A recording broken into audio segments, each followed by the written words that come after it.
nope. It's right there. Ready.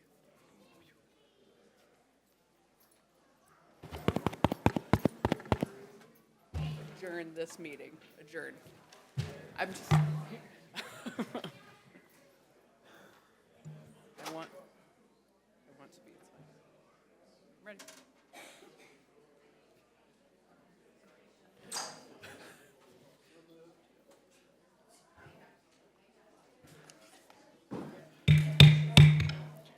To have a motion to adjourn the Board of Aldermen Specials meeting. So moved. Second. We have a motion and a second. All in favor, say aye. Aye. Opposed, same sign. Ayes have it. And we are just a minute away from starting our Board of Aldermen meeting. As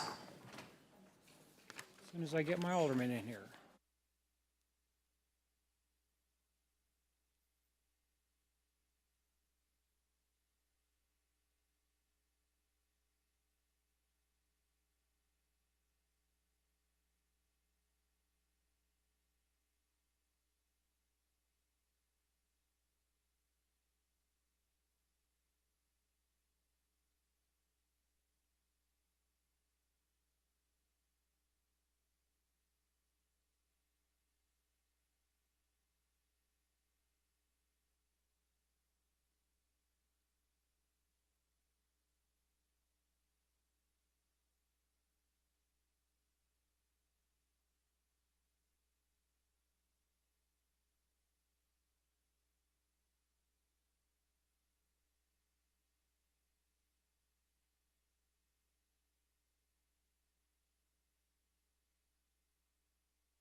Can I start without him?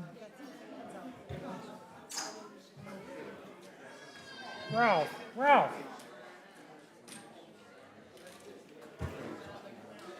Quiet. my gosh. We need to start this. Yeah, let's go. I'm ready. I thought that might be something. I'd like to call this meeting to order. If you would, follow along with the pledge and an invocation from Alderman Howard.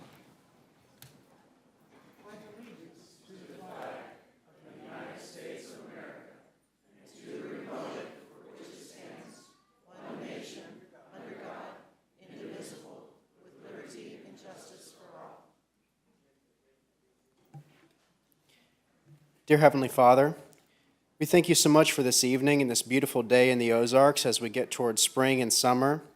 Thank you for the attention that's on this Board of Aldermen meeting tonight, the opportunity to gather together as community leaders and citizens alike and express our interests and our opinions on what's going on. Dear Heavenly Father, I ask that you put a hand of protection over our beloved Alderwoman Ruth as she's going through a challenging time. We just ask that you put your hand of protection over her and lift her up in your spirits. In Jesus' name we pray, amen.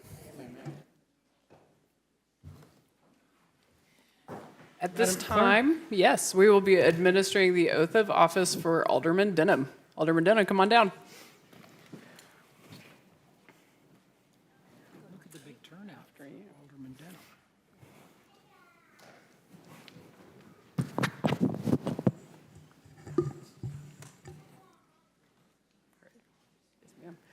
I, Ruth Denham, I, Ruth Denham, do solemnly swear do solemnly swear that I possess that I possess all the qualifications all the qualifications prescribed by law required by law for the office for the office of Alderman Ward 3, of Alderman Ward 3, that I will support that I will support the Constitution the Constitution of the United States of the United States and the state of Missouri, and the state of Missouri, the provisions provisions of all laws of all laws of this state of this state affecting cities affecting cities of this class of this class, and the ordinances and the ordinances of the city of Branson, of the city of Branson, and will faithfully and will faithfully demean myself demean myself while in office. while in office.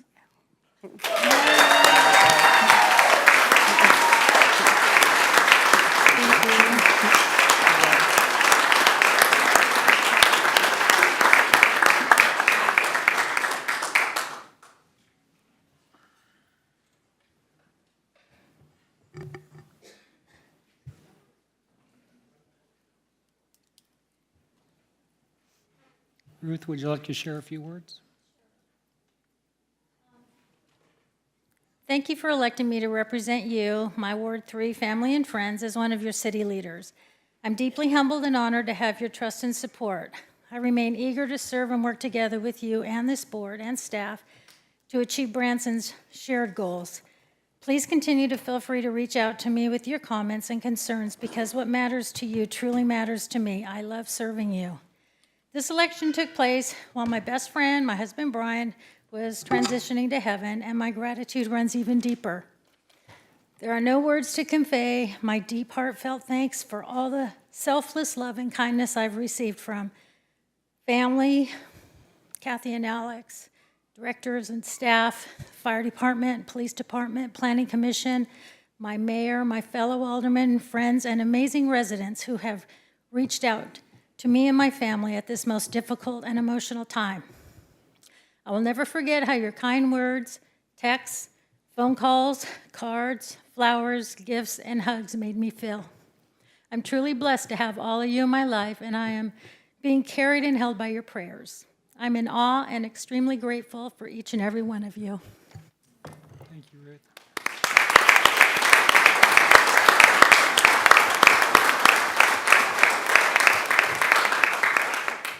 Thank you, Ruth. Madam Clerk, can we get a roll call, please? Lucas? Howden? Here. Cooper? Here. Milton? Yep. Denham? Here. LeBlanc? Here. Schultz? Here. Your Honor, you have a quorum. Scrapping this.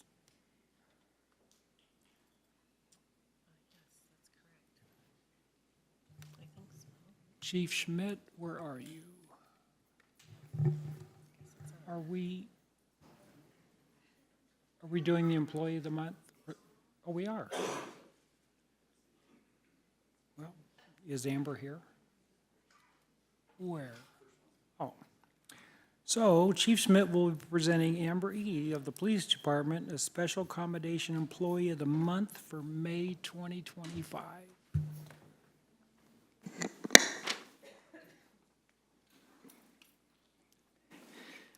We're trying to make a regular habit of this with Amber.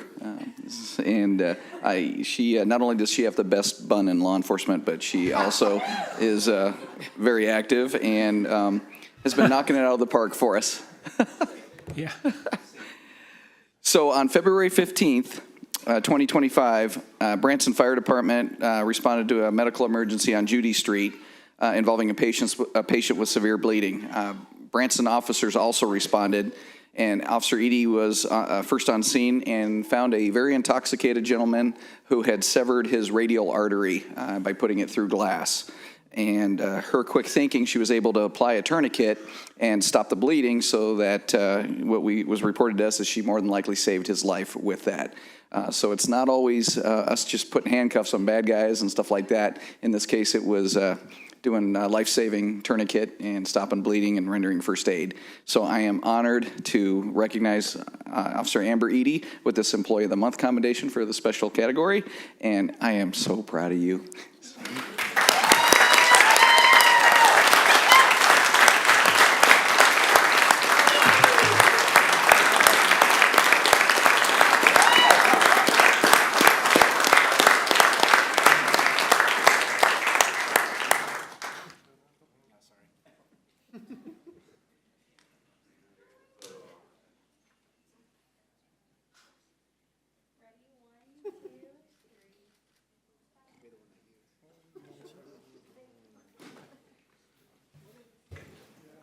Congratulations, Amber. We're so proud of you. Now, Chief, don't go too far, because I have a proclamation for you.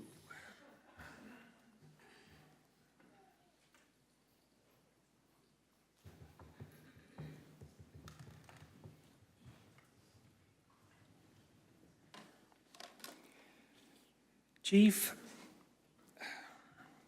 there's a proclamation from the mayor. Whereas 733 members of law enforcement in Missouri have made the ultimate sacrifice and have been killed in the line of duty. And whereas 300 new names of fallen heroes across the country are being added to the National Law Enforcement Officer Memorial this spring, including 148 officers killed in 2024 and 152 killed in the previous years. Whereas the service and sacrifice of all officers killed in the line of duty will be honored during the National Law Enforcement Officers Memorial Fund 36th Candlelight Vigil on the evening of May 13th, 2024. Whereas the Candlelight Vigil is part of National Police Week, which will be observed this year, May 11th through the 17th. And whereas May 13th is designated as Peace Offer Memorial Day in honor of all fallen officers and their families, and U.S. flags should be flown at half-staff. Now therefore, I, Larry Milton, Mayor of the City of Branson, along with the Board of Aldermen, resolve to honor this service and sacrifice of those law enforcement officers killed in the line of duty while protecting our communities and safeguarding our democracy. We hereby observe National Police Week, May 11th through the 17th, 2025.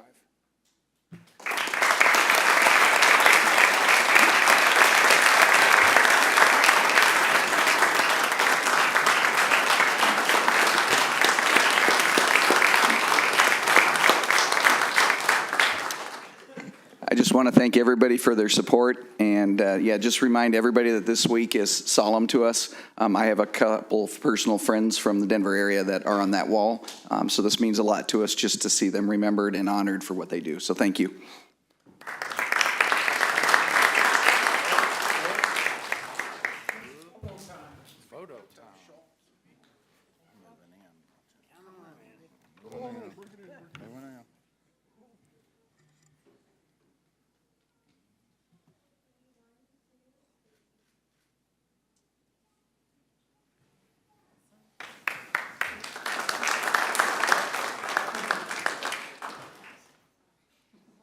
And it's still proclamation time.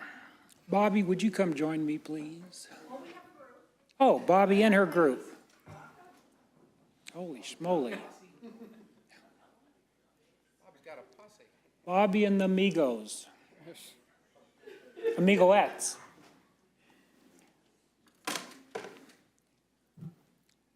Bobby, I'd like to present this to you. Whereas the Head Start program was established in 1965 with the vision of providing comprehensive early child care education, health, nutrition, and parent involvement services to children from low-income families. And whereas Head Start has been instrumental in preparing young children for success in school and beyond, fostering emotional, cognitive, and social development that sets the foundation for lifelong learning while offering critical support to promote school readiness, reduce disparities, and empower parents to engage in their children's education.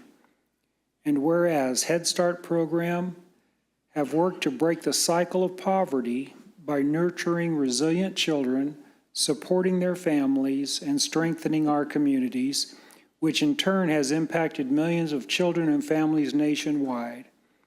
And whereas the City of Branson recognizes the profound contributions of Head Start to the educational social well-being of its youngest residents and honors the dedicated educators, administrators, parents, and supporters who have made the Head Start program a vital part of our city's success. Now, therefore, I, Larry Milton, Mayor of the City of Branson, do hereby honor and celebrate the 60th anniversary of Head Start program and an enduring impact on our children, families, and community, do hereby proclaim May 18th, 2025 as Head Start Day.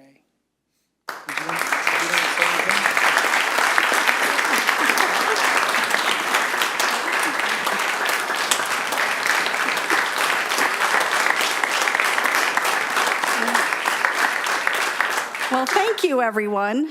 Head Start is near and dear to all of our hearts.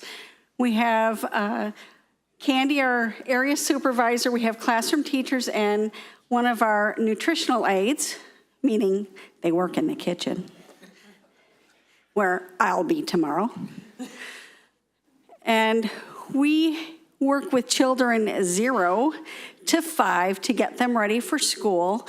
And we also help the parents with finding resources and filling out paperwork, because if you've ever looked at any of the SNAP or food stamp applications or Medicaid or Missouri Health Net applications, they are wacky. That's the best word I can give them. So we help them, the parents as well as the children, because we want the whole family unit to be successful. And Head Start has been doing this for 60 years, and we're very proud.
Am I up?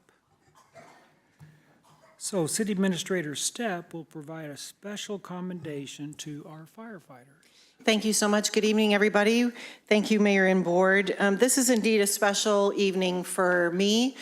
professionally and personally, and I believe for the city as well, and you will see why. It's really very enriching and rewarding for us to look out into the audience and see so many of our first responders. We had some police recognitions this evening, and now we've got our fire team with us. And we have some very special and important members of that team of firefighters. Not that they're not all special and important, but you know what I'm saying. Like, this is a special evening for several. This is the very first time, to our knowledge, in City Hall that the city administrator is issuing a special commendation. And there is no time better than this time for such an award. At this time, I'm going to ask firefighters Zarzosa, Burton, Howard, Captain Jones, Acting Captain Blevins, and Engineer Kepford to join me, please.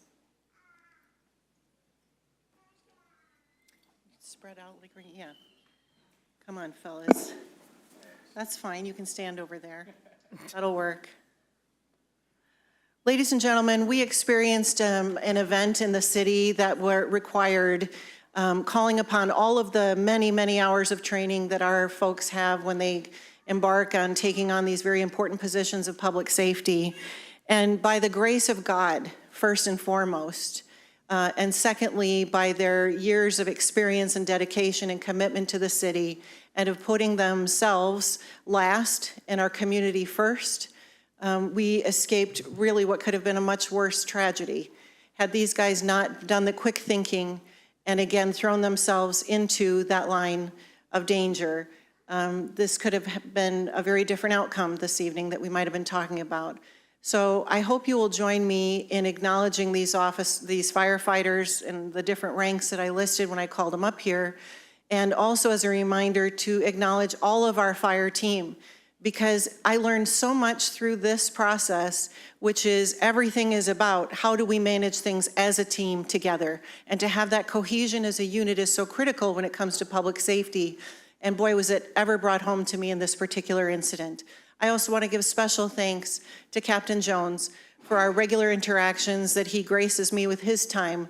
Once a month, we sit down and meet together so that I can hear from the crew's perspective and their side and how things are going and what we in administration can do better to show the support that our community has for them and to make sure that that flows from me appropriately. This was his idea for us to do a special award in recognition for them, and I just took the baton and ran with that. So I want to thank you, Nate, for that. Also, of course, special thanks to Chief Martin, and we've got a chief, Charlie was with us as well, and so I just want to make sure to acknowledge them. Oh, I see some other folks back there too, so I'm not going to introduce all of you, but thank you guys for coming this evening. It's very important. So I'm going to read you from one of the certificates. This is in recognition of your extraordinary courage, bravery, selfless service, and dedication. In the course of protecting lives and property, you sustained injuries that underscores the very real risk firefighters face in service to others. Over the course of your time as a firefighter, your service has reflected the values of Branson Fire and Rescue: courage, selflessness, and undeniable commitment to public safety. You place the needs of our community above your own. This special commendation is presented with heartfelt gratitude and the deepest of respect for your strength, your dedication, and your ongoing service to the city of Branson. Gentlemen, our appreciation. Thank you.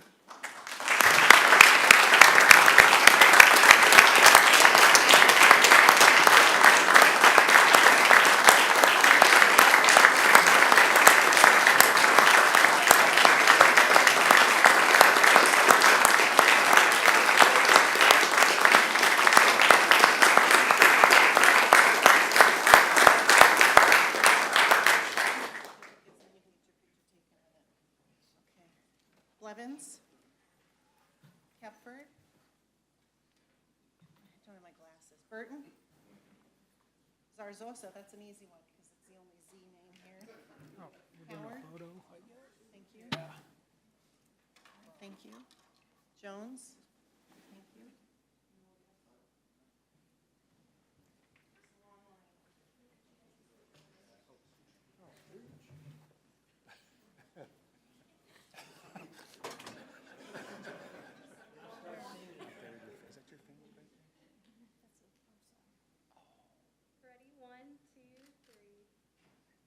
Pretty wide lens there, lady.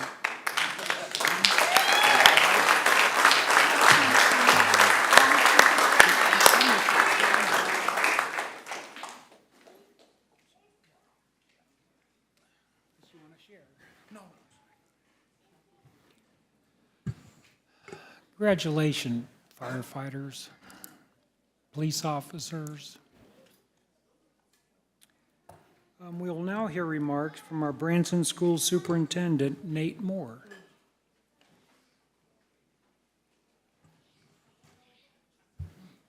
Hello, Nate. How are you, Mayor? Excellent. I just wanted to take an opportunity to come tonight to introduce myself. My name is Nate Moore, and starting in July, I will be the Superintendent of Schools for Branson. I currently serve as the Assistant Superintendent, the CFO. I've been here for 5 years. Previous to that, I was in Mansfield, Missouri for 20 years as an elementary principal and a superintendent. So 5 years ago when we moved to Branson, we brought the whole family. My wife is a second grade teacher here, and then I have 3 children that attend Branson schools. And so we have truly been able to see and be part of this community and love it. But I have not been to a council meeting yet, and so I wanted to come and introduce myself and then to come and say thank you. Many of you have probably seen the new water tower at the Recplex. I know, Marshall, you had a great hand in that, and so as a token of appreciation, I brought a gift for each of you. It is a pullover, and I think you'll recognize the logo that's on the breastplate. And so, again, I just want to say thank you.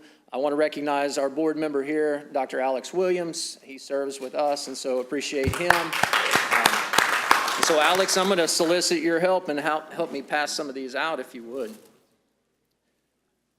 Our mission statement at Branson Schools is a community committed to learning. And I think it takes a true community to do that, and that involves the city and the school. So I thank you for your partnership, and I look forward to working with each of you in the future. Thank you so much.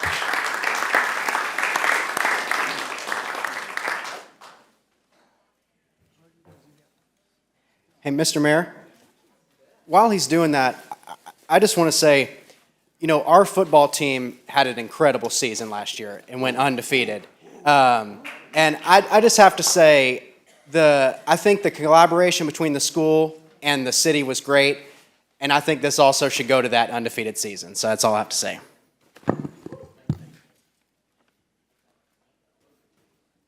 Solon, do I have to report these gifts? Everyone's welcome to wear one. You can share it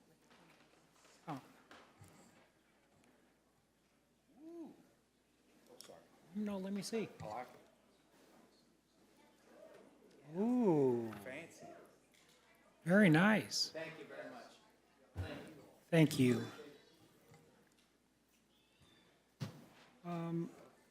Next, we're going to receive an update from the mayor regarding Heartland Summit. What I'd like to do is I'll start it off with a 1-minute video, and then I'm going to share about that.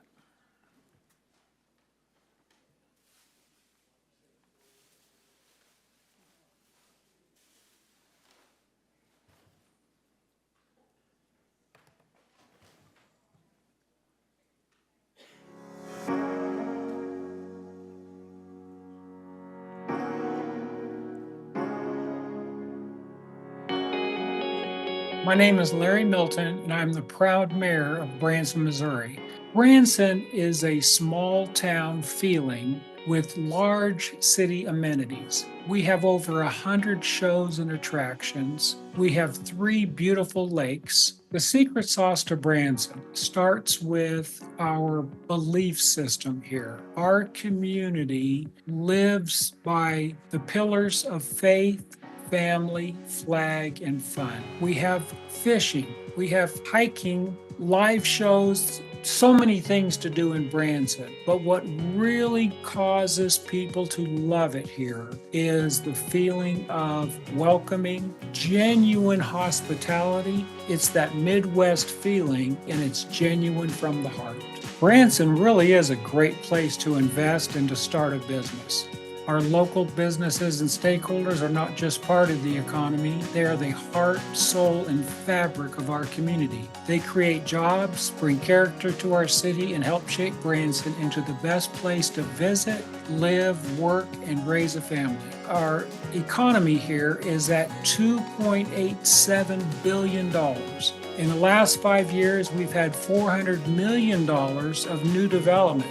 The simple math says 12,900 population, 10 million annual visitors. There are businesses and opportunities for everyone.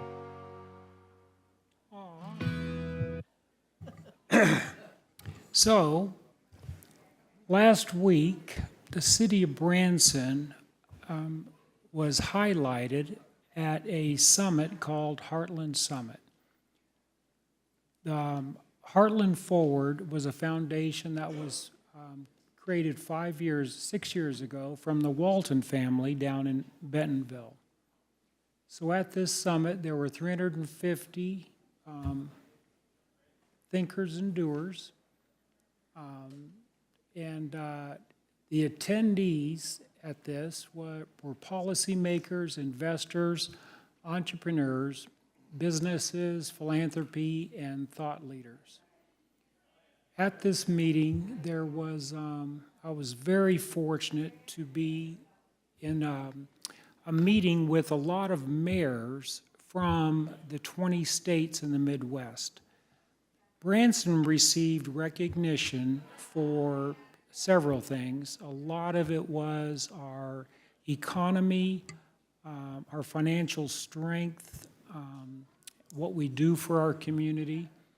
So what they did was they had 3 what they called macro cities, large cities within the 20 states, and 3 micro cities. And so Branson was one of the 3 micro cities that was recognized. It was 2 days, back-to-back sessions. I can tell you, as I interacted with all of these mayors in all of these different communities, the big, Ivanka Trump was there. The big takeaway that I received was I found myself for the last 30 years living in this Branson bubble and interacting with all these different communities and community leaders. It was crystal clear to me that we, in our community and in our area, I am here to tell you, we have so much to offer. We, as our little community, we stand head and shoulders above much of the Midwest out there. Our leadership team, when I listened to the mayors, and we had a 4.5-hour meeting, and I listened to the mayors share what's going on in their community. And then when it was my opportunity to get up and share about Branson, it really raised my awareness of who we are, how special we are, and how much we have to offer. I can tell each and every one of you, we are so blessed in so many ways to get to live here in Branson. That's the 20 states. We as a community, we're going to get more involved with Heartland Forward. They have big ideas, fantastic vehicles. There's financing vehicles, a lot of philanthropy. And so I just wanted to take a brief moment and share with you how proud I was to represent our community in an organization that is this impactful. So thank you very much.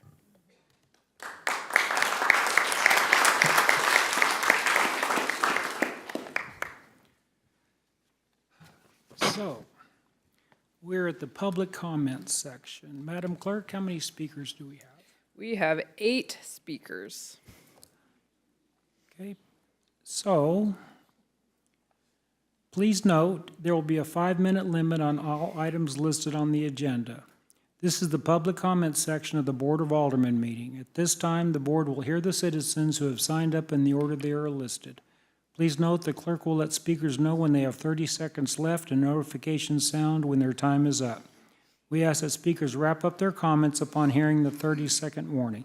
If a speaker would like a board member to bring an item down from consent, please make this request at that time. Please come to the freestanding microphone to address the board. And before we get started, quick show of hands, anybody here to talk about our downtown Branson? Okay, thank you. So what I'm going to ask of you that share is I will promise you this mayor and your board of aldermen are going to openly listen to what you say. I'm going to ask our aldermen to reserve our comments until we've heard what is it that you want to share. And if you would, special request, as you're sharing about downtown, if you would include what you would like to see this board do different. So we're going to go in the order of speakers. Madam Clerk, who's our first speaker? Our first speaker is Frank Weber, speaking on Navalins. Hi. Hello, Frank. It is a pleasure to be here again. Some of you may be familiar with us. A couple of years ago, my daughter and I were here. We presented a Braille tactile American flag to the city of Branson, and Alderman Cooper received one as well. But we're here tonight for something really special. I want to start out with a little story, first of all, because I think this is important to what you are here for. When was the last time you heard or said, "That's the best thing since sliced bread," or "as easy as sliced bread"? Did you ever wonder the story behind those sayings? Nearly 100 years ago, a man named Otto walked into a friend's bakery in Chillicothe, Missouri, and what he did was he had a little machine that he brought in and he placed it on the table. And he said, "I want to show you something that I've created, and hopefully this is something that you might see potential in." The gentleman said, "Okay, what exactly does it do?" "Well, I need to borrow a loaf of your bread. I'm going to put it in this machine, and it is going to automatically slice the bread into equal pieces." That started something. Less than 2 years later, every bakery in the world had an automatic bread slicer. Why is that important right here tonight? Because this is the opportunity for our sliced bread moment. Okay? I am introducing something called Navalins, and it's been around for a few years, and Emily is showing you what it actually looks like. It has been around internationally in Europe, United Kingdom, and several other countries, and it is utilized in ways that we can't even imagine right now. We are actually seeing this for the first time in the United States in the blind and low vision communities, but it also works for people who have trouble with English. An example. I am going to show you very quickly what exactly I'm talking about. Loading pump 15 feet. Welcome to the 2024 Beep Baseball World Series. Mind's Eye and Lighthouse for the Blind St. Louis are partnering with the National Beep Baseball Association to host this pinnacle of competitive beep baseball.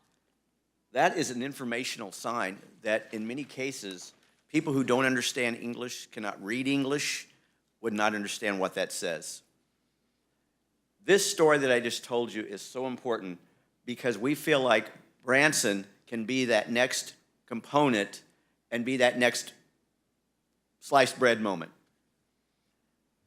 It's a proactive tool, and it gives hope and continued independence to not only the blind and low vision, but to those who don't understand English.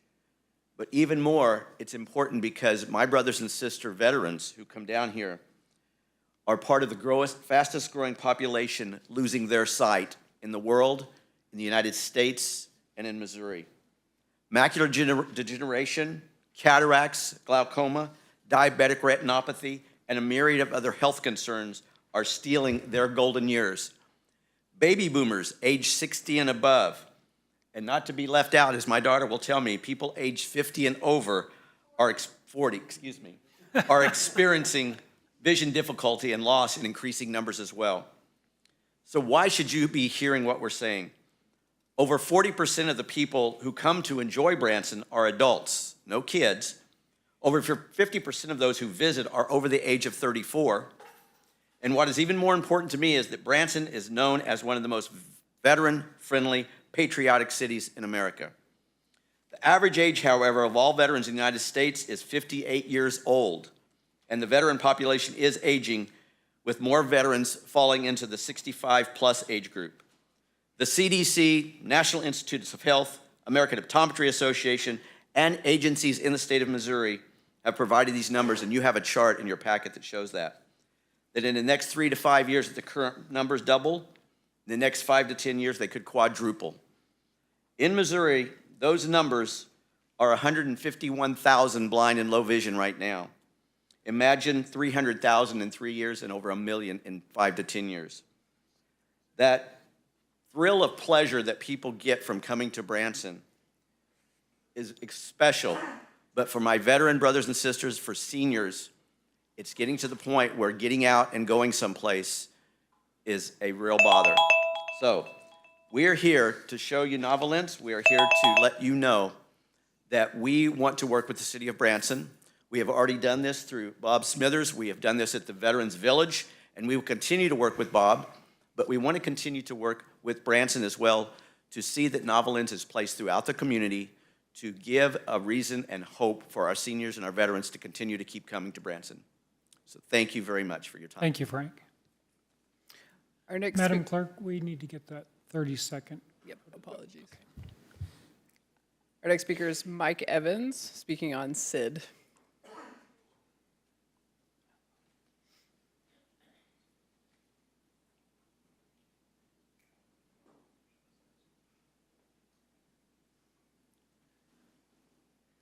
Well, I kind of wanted to speak after I heard my alderman speak to this tonight. I watched the meeting on 3/25, I believe, about the SID, Branson Hills SID, and he was very correct in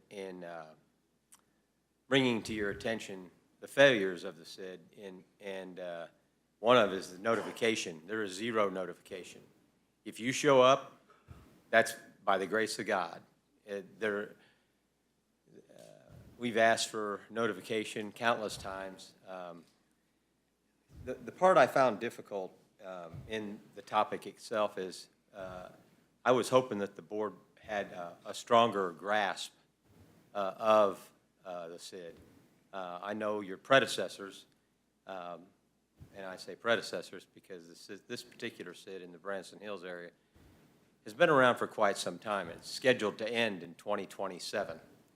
There is an opportunity, I guess, I don't know. See, I have unanswered questions, and you can't get these answers. You go to a SID board meeting, and the only way you can find that out is to go to HCW. They say, when I ask the people that run the SID, which would be, well, basically the Richard Huffman group, they're not going to give you any information. Where the money is, how we stand with the bonds, the principal paid off. You get nothing. I know that they sent some paperwork here asking for approval of appointees for the board, and let's just say, what's the criteria? If they don't need the alderman and the mayor opinion on things, why are they asking for this information? Why are they asking you to approve these people to be on their board? So there has to be some kind of responsibility that they wouldn't even apply it. The reality is I first want to thank Glenn Schultz. you know, we don't ever say thanks enough for, Glenn said something in that meeting, I have concerns for my constituents and got a delay put into it until tonight. I appreciate that, Glenn. I would hope that there would be a lot of people here tonight, because us people that live in that SID, it may not mean anything to anybody else in Branson, but my taxes are double. My homeowner taxes are double as a result of that SID. And it may not mean nothing to you, but I live in a senior community. People are on fixed incomes. And yes, I am an active person in my community. And I'm going to stand up for my 93 or 91-year-old married couple for 72 years they've been married. You know, and the fact of the matter is there was a lot of questions that he brought to mind for me. The one that the renewal, who holds the bonds now for the SID? You know, I've heard everything from Bank of America, and then they sold them for pennies on the dollar to some other investment company. And what happens to those? I ask all these questions, and you know how many answers I get from that board that you're getting ready to vote on tonight? None. I don't get any answers. No one does. If no one showed up at the meeting, and they have a lot of people that show up, and the biggest complaint is their taxes, but if we don't hold them accountable, somebody has to hold these people accountable. There don't seem to be any accountability for anything. No oversight. There's absolutely zero oversight from anyone on the monies. They're supposed to send a report, the way I understand it, to the state auditor. She doesn't get that either. And I can't believe there's not. 30 seconds. Your forefathers allowed the SID to happen in this community. I can't believe there's no oversight allowed from the city of Branson. So all I'm saying today is thank you, Glenn, for supporting your constituents. Appreciate you very much. I'd like to see more oversight of the SID, but I'm more than anything else, I don't want an extension of the SID. There's a little clause in there about an extension. I'd like to see it end in 2027. Mike, before you leave, on our agenda tonight, when we get to that issue, we get Yes, to sir. that topic. That's when I thought I was going to speak. Oh, well, you could come back, but I'll make this short. Well, I'll come back. I'm not leaving. It's the last thing on the agenda. I figured I'd be here all night. We're going to address that. We recognize, as a board, we recognize what the procedures have been to appoint members on a SID. Tonight, what this board's going to discuss and decide on is, I don't know if you're familiar with the process we go to when we're filling other committee positions. Like P&Z, we make it public, we invite, people turn in applications, and then the board decides. So tonight, this board is going to be having that discussion to eliminate what you just described as a serious problem.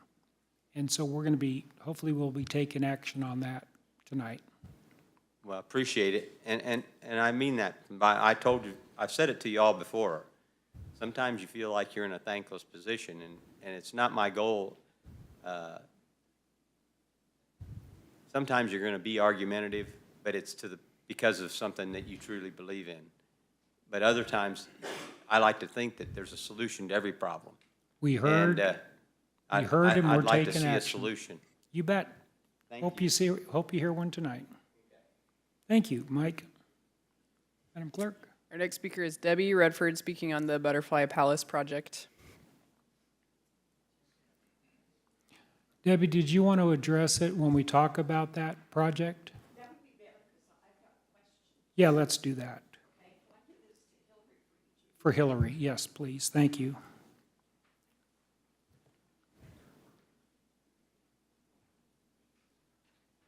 Thank you, Debbie.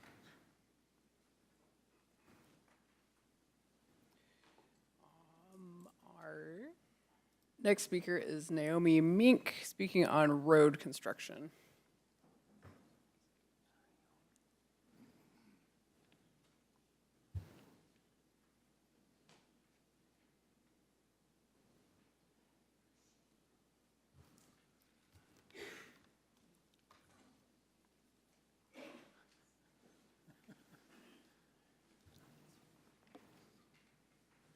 I put road construction, meaning the downtown area. Sure. So is it all right if I?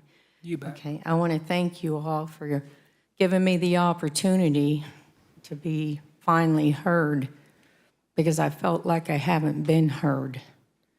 And just basically last year, a gentleman came into my store, introduced himself, let me know he worked with the city, and he said, we never found anyone to bid on the job, so we're not going to be working on this in January, February. And us business owners downtown, we do this every year. It's nothing new. We have to save up a certain amount of money. We know this to get through the winter. This is Branson. I've been a business owner in this town for 25 years, so I'm used to having to save up money to get through the winter, not just for the business, but for my own personal bills. And then in March, I'm being told, I'm hearing, through the grapevine and all, hey, they're going to go ahead and do this. And I remember what the gentleman told me, months before. We hadn't found anyone to bid on it, but eventually we will. And then we'll just have to do this next January. And I understand this needs to be done, and I appreciate y'all trying to make it much nicer downtown, make it look a lot prettier. And the infrastructure, it needs to be done, along with the sidewalk. And again, I appreciate all that.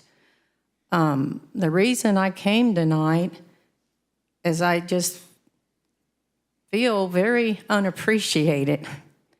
And I called to see what was going on in March and asked to speak with planning and developing, because I didn't know who I was supposed to talk to get some answers. And a lady had told me, yes, we finally got someone to bid on the job. I said, well, now y'all are going to wait till January, right? Because we just now getting through the winter, and we thank God it's March. And she told me not to worry. The company we went with, the reason we chose them is they have several crews, and they're going to be working 24/7 around the clock to get this done. And I said, well, why can't we wait until January? She said, well, next year is the country's 250th birthday, and we have all these festivals that we're wanting to do, and we're not wanting to fool with the downtown construction then. And what went through my mind is, does that mean they're going to be blocking off our back parking lot on a Tuesday and putting them big tents up? Because that destroys our business downtown when those little festivals go on. Now, that's just went through my mind, and I was disappointed. And then I thought, let me make another phone call, or maybe at that time I left my name and number asking for someone higher up. And when I presented this, I just feel my integrity was questioned. Like, no one told you that there's going to be crews working 24/7. That no one told you that, because I told them I'm not seeing this done when I talked at a later point. And I brought up, are you guys going to be able to help us, with our rent, with our utilities? And the gentleman told me, no one spoke up. You guys could have spoke up at a meeting if you thought you were going to need help with rent, utilities. And I said, because no one spoke up, you guys aren't going to help us. And I said, wow, isn't that a given? Isn't that common sense that this project is going to affect us business owners? And I thought, what meeting? And someone said it was in January. Well, I wasn't here, nowhere in Branson at the time. 30 seconds. Daughter had complications, giving birth, so I wasn't even here. So why am I speaking to y'all? What solution do I want? I would hope you guys would have more compassion. I mean, Mr. Milton, you just went on how great Branson was doing, how you want to be able to help us. My other business was around 20 years. We brought tens of thousands of families here And I never sat and did the math, but after feeling not appreciated, $6 million worth of customers is what I sent to shows and lodging. That's over $250,000 worth of tourism tax that just my little business alone gave this city, over $250,000, not to mention the thousands of families we brought here for 20 years. And I'm asking that you guys turn around and show some compassion. I had to skip my house payment for April just trying to pay the rent to the owner of the building, and I still wasn't able to give her the full rent. So that's what I'm asking for, is compassion to help us business owners out, if you're able to do that. All right? Thank you, Naomi. Madam Clerk? Our next speaker is William Doty, speaking on downtown.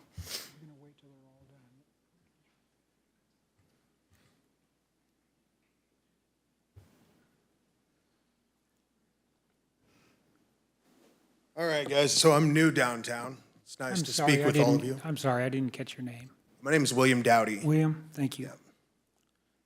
So I'm new downtown, just opened on March 4th. When I was getting my permits, city never said anything, never said a word about doing any construction downtown when I was opening my business. Paid my tourism tax deposits. I did all the right steps. I own another business in town. I've been here for a while now. I know how this works. I'm not asking you to pay my rent. I'm not asking for anything. I'm asking for the city's support in a better way than shops are open downtown. A-frame signs are not working.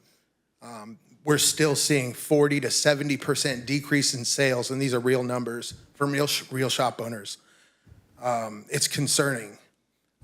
I feel like there should be a giant sign in the middle of the construction where I haven't seen anybody working for the past 4 days. No one has done a thing except for at night, they tore up a little bit of the sidewalk last night. There's many days that are just going without work being done. And I understand it needs to be done. I appreciate every one of you. And especially Glenn, Artie, you both have been down there. You've been to my business. You've been to the businesses next door. We had breakfast at Branson Cafe. I mean, I've supported the downtown area as much as possible. And I don't mean to call anybody out, but I'm going to call 2 people out right now. Mayor, I haven't seen you down there not once. And I'm down there every single day. And I know you used to own a business. And I know that if the paddle wheel was sitting where that is right now, there would have been more pushback. And that's just me being blunt and honest. And Michael Woods going on the news and saying it's just one block, that one block feeds multiple families. My 7 kids who go to Branson schools, they get fed off of that one block. So what I'm asking is for the city to step up and use tourism dollars, make a commercial, do something outside of what you're doing now because it's not working. It's been going on for over a month. And I'm so passionate about it. I'm almost to tears. I've got no, I don't understand why it was planned in such a poor manner. You know, January and February, if you didn't have bids, push it off. Or respectfully, it could be my fault too for not attending these meetings more proactively, not being a part of the board or discussions or bringing myself here, you know, more often. But I'm here to change that now because something needs to change. And I challenge you to come down there and honestly, just sit there for 2 hours of your time and watch the customers, watch the people try to navigate in wheelchairs when the barricades are less than 3 feet. Watch that. I've got videos of people in walkers almost tripping over the sidewalk barricades. The company that you guys hired, they're being supervised, but are they being supervised correctly? People are gonna get hurt. You know, I had to say something to the project manager and he had to remove benches so that people could get by. It needs to be better managed, and that's what I'm asking for, is a little support from the city, just like the small businesses of Branson support the city. I'm not here to knock you guys because honestly, I respect all of you for giving your time to this place, and I appreciate every one of you. I don't even need the full 2 minutes to get my point across. I think that I've done that, and if I haven't, please tell me. I'm serious. I'd like to take these 2 minutes that I have, the minute and 30, and hear your response. Well, what I really wanted to do was listen to all, but I will. Right, I appreciate that. Everybody knows that we didn't get any bids for January, February, right? And so when we went out to bid, we gave the contractors a big incentive to complete early and hefty penalties if they run late. So my question to you would be, that block takes 75 days. Other than January, February, what 75 days throughout the year would you want us to do the work? Well, if it was me, I would have waited till January and February. If you Hold couldn't- on. but Because there's you no could con- have, you could have Okay. gotten the bid and then we could have tore it all up at the same time in January, February. Contractors chose not to give us a bid because they did not want to do the work in Then we January. look for more contractors, sir. Okay. Respectfully. Okay, that's a fair statement. Respectfully. You know, we take consideration the families that are getting put out down there on that one block. You know, that's all I'm We asking. were, in some of our meetings, and I understand you didn't attend them, in some of our meetings, I heard some downtown businesses ask about, can we leave it open in March, because March is spring break, and not start until April?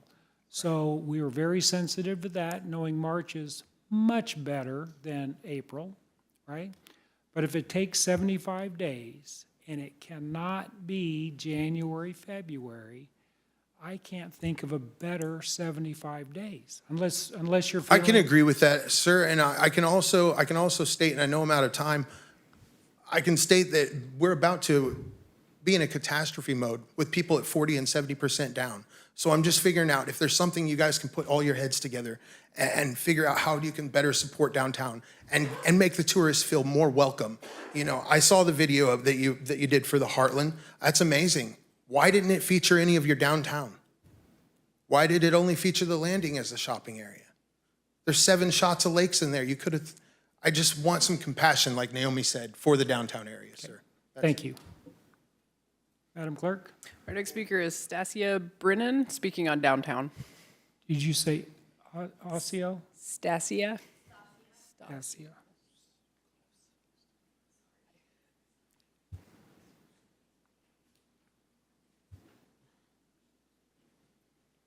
Hi. Hi. I worked at the TV store at Tanger and IMAX for 4 years. And then I found out that he was selling the store downtown. And I said, I want it. You know, he said, well, I got somebody ahead of you. And so I kept bugging him and telling him, I got the money, they don't. Finally, he sold me the store in October of '24. And I put my savings. I had to get a loan from the bank, 60 grand, and put all my money into that store. Now I can't even pay the rent. That's my, it's my only income. I do appreciate that you're making Branson nice looking and you know, the sewage had to be done and all that. But the last 5 days, nobody has worked on that street. And customers have come up to me in my store and literally told me that their friends chose not to come down because they didn't want to go through all that. They don't want to deal with that. They went somewhere else. So, I mean, I'm really struggling. My sales are so down. And I know it's a slow season, but this construction really is killing me. Like I said, it's my only income. I can't buy new products to sell for the summer rush because I don't have the money. You know, so I just want to see him hurry up and get it done. I don't want to see days where nobody's working on it. You know, I stare out the window every day and just there's nobody there. Or there's 5 guys and 2 are standing around. Ridiculous. If this was in California, this project would be done in 2 weeks, tops. And yes, they can pour. People are saying, oh, you can't pour concrete. My husband worked for Robertson's Ready Mix for 25 years. You can pour concrete in January and February. You can. So all the excuses and everything is, I just was hoping maybe you can get a grant or, I don't know, something to help us get our customers back or help us financially. I don't want everything paid. I just want help with my rent. That's the most expensive. Not counting the lights. I still owe for my business license to be renewed. And I never got a letter in the mail or nothing from him, so I called him and she goes, well, you have to pay by May 15th or you have to pay the fine. And so I was like, and I don't have employees. I'm there every day, busting my butt to, you know, run my store. And so I will try and make it down here before they close so I can, you know, pay for my business license to be renewed. You know, I just got the store in October and I was doing great. And then all of a sudden, it's not good.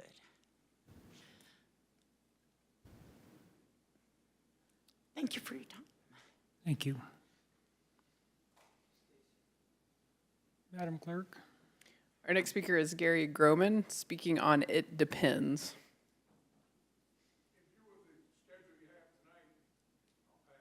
Thank you, Gary.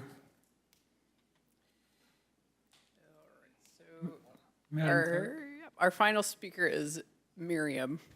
And for fear of butchering the last name, I'm going to let them say it if they would so kindly. We got Miriam.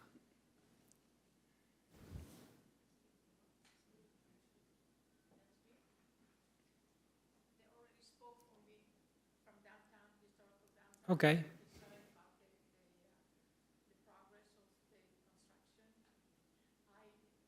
If you want to talk, I need you up front, please. I'm sorry.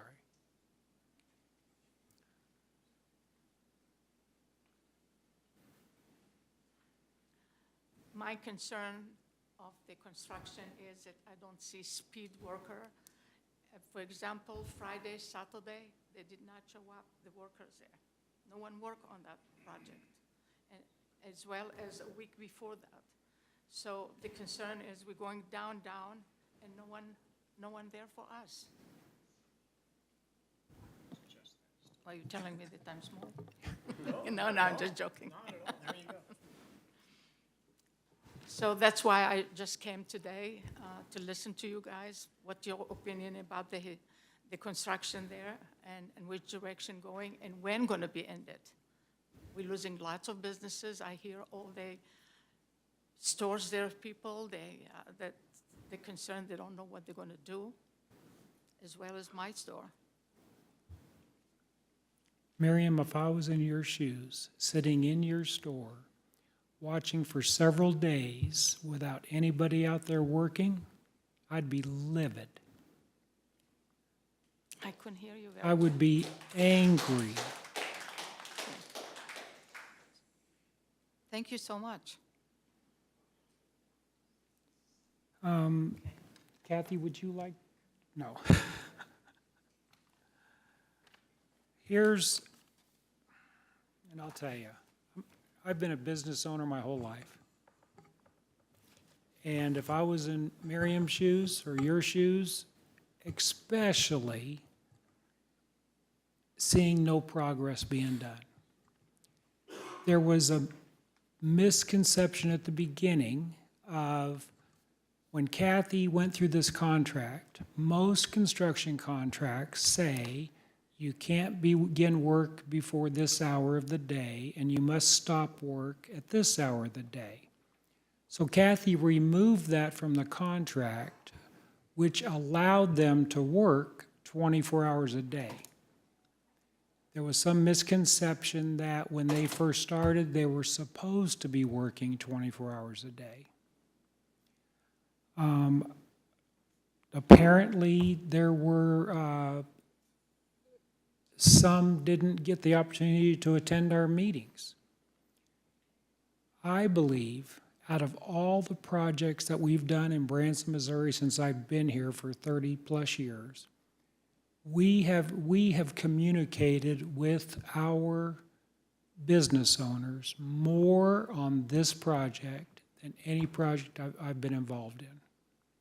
We started our first meeting in July 27th of 2024. We have had numerous, and I'm not going to go through the details, we have had numerous city employees go to every single business downtown and informed them of the public meetings that we were having, shared with them the information of what we were doing and what our plan was, and up until January, we didn't know that we're not going to have any bids to begin the construction, because obviously our desire, same as yours, logic, let's do it over the winter, right? That makes all the sense in the world. We can't force a contractor to give us a bid. So I guess a choice would have been, well, let's wait till next January, right? And see if we can get bids next January. And if not, we'll wait till the next January, right? And if not, no.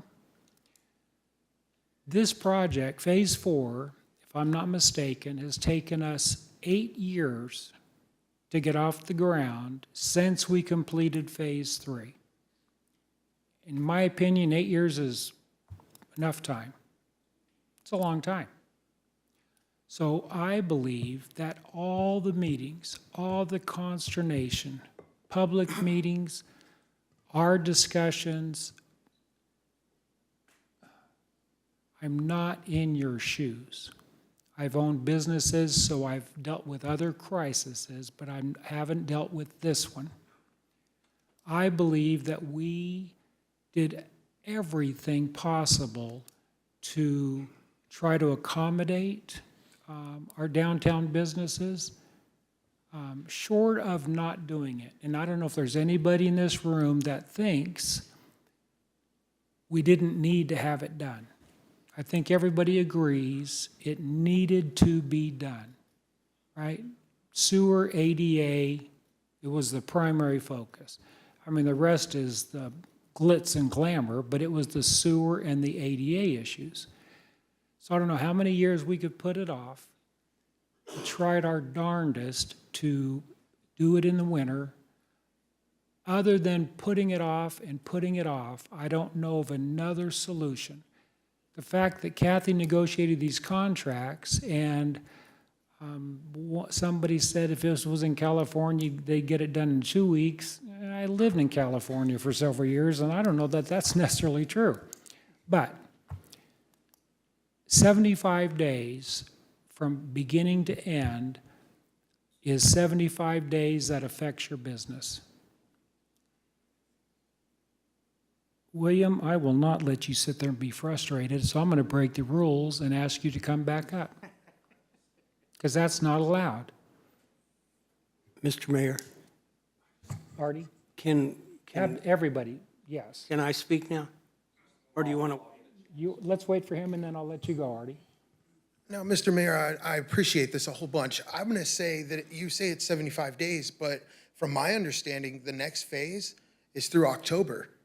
And that is going to affect traffic flow on that whole block for the whole summer. Okay. And I just can't have you sitting up here not recognizing that, because it's breaking me on the inside. That 75 days is just for our one little block. But the whole project, you're running it through our entire summer, it's going to affect traffic flow for the whole summer. So do you think Mr. Mayor, real quick, I would ask that the speaker address the board and not our staff employees. Yeah, I'm sorry. My apologies. My apologies. Yeah. I'm just quoting facts that was stated I know on the when news. we were first going through this made us- process, they were going to do the whole road at one time. Then they were going to do half the road and then do the other half. So there was a lot of effort put in of how can we minimize the disruption. Listen, So- I don't hate the city of Branson. I do want you to know that, and I appreciate you guys with my whole heart. And my kids love going to school here. I love being a business owner here. I love that there's everything to do. I just want to know, now that we're in catastrophe mode, I know the plan's already been in place. We can't do anything about when we would have done it, how we would have done it. What can we do now to help us? Right. Now. We got kids, you know? Okay. Artie, please. Mayor, I've been sitting here and listening to these dear people, and you know where I've been on this from the get-go, that it should have been put off until next winter, but I was told that we had to get it done in '25. And so, that being said, I appreciate it. That Cow's already out of the barn. But as far as what we as a city could do right now, could we forego the businesses' sales tax through October?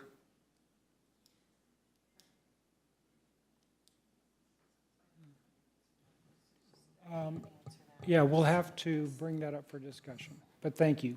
Well, yeah, and the other thing that I know has been a big frustration to them, and you commented on it too, the fact that we authorized them, that was where the misconception was, we authorized them to be able to work 24/7.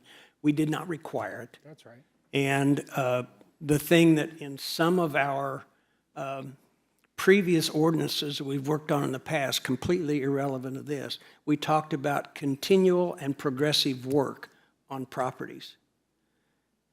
I wish we could have put that in there so that we would have been able to see people working when they had good weather they could have worked, instead of going off on another job somewhere else and working. You know, I think it's disrespectful to these people. Thank you, Artie. Marshall, anything you want to share?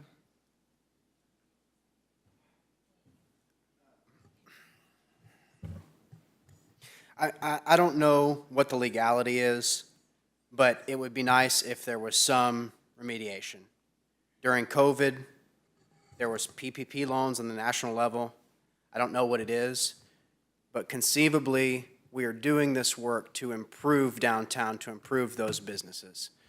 So if there's anything we can study to help now, as opposed to looking back, if there's anything, I'm with Artie on that.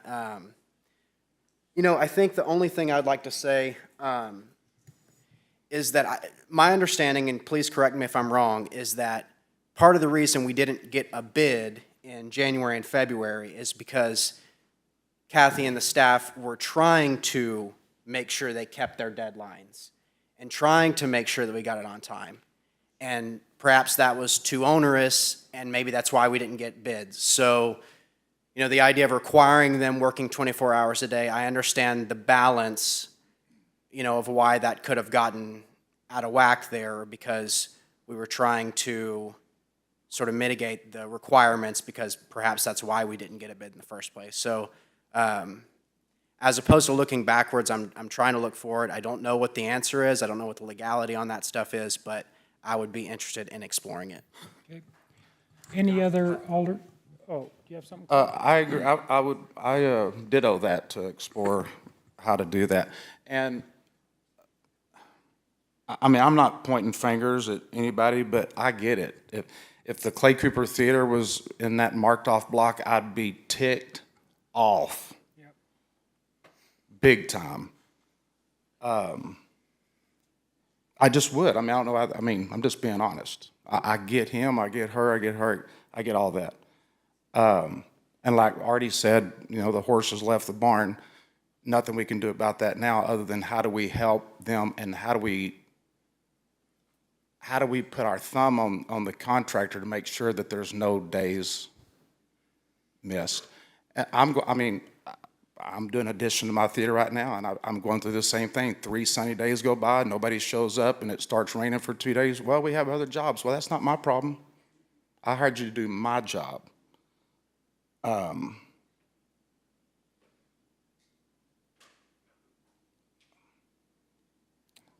guess that's it. I mean, I don't know what we can do, but we gotta do something.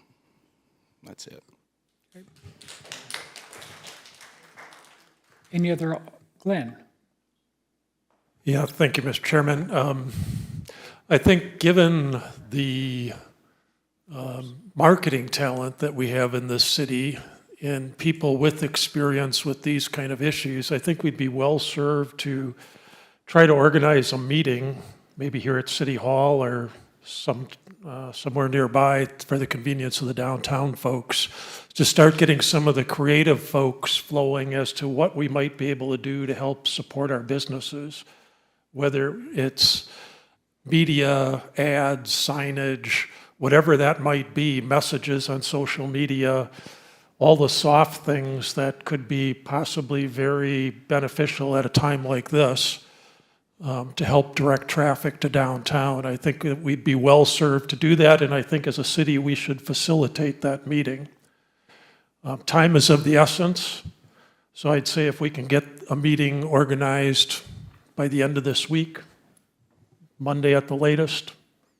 I know I'd be a part of that. I know Alderman Lucas would be, because we've been so very much involved with the downtown businesses throughout this. So I offer that, and hopefully we can make this facility available for that kind of meeting. Thank you, Lou. And Ralph, you have something? Yeah. You know, listen to the stories, obviously very empathetic to the fact and to your plight. And I think the thing you don't realize is that we were very empathetic to your plight even before this project started, to the extent that we did multiple meetings with requesting your input. I mean, almost demanding your input. Like, we were so like diligent and repetitive in doing it, and to which we got very little response.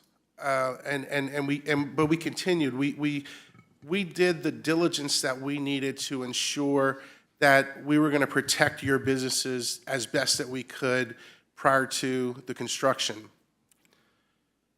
And that's what led to that no bids in January. We did these multiple meetings based on the input from the businesses that did present.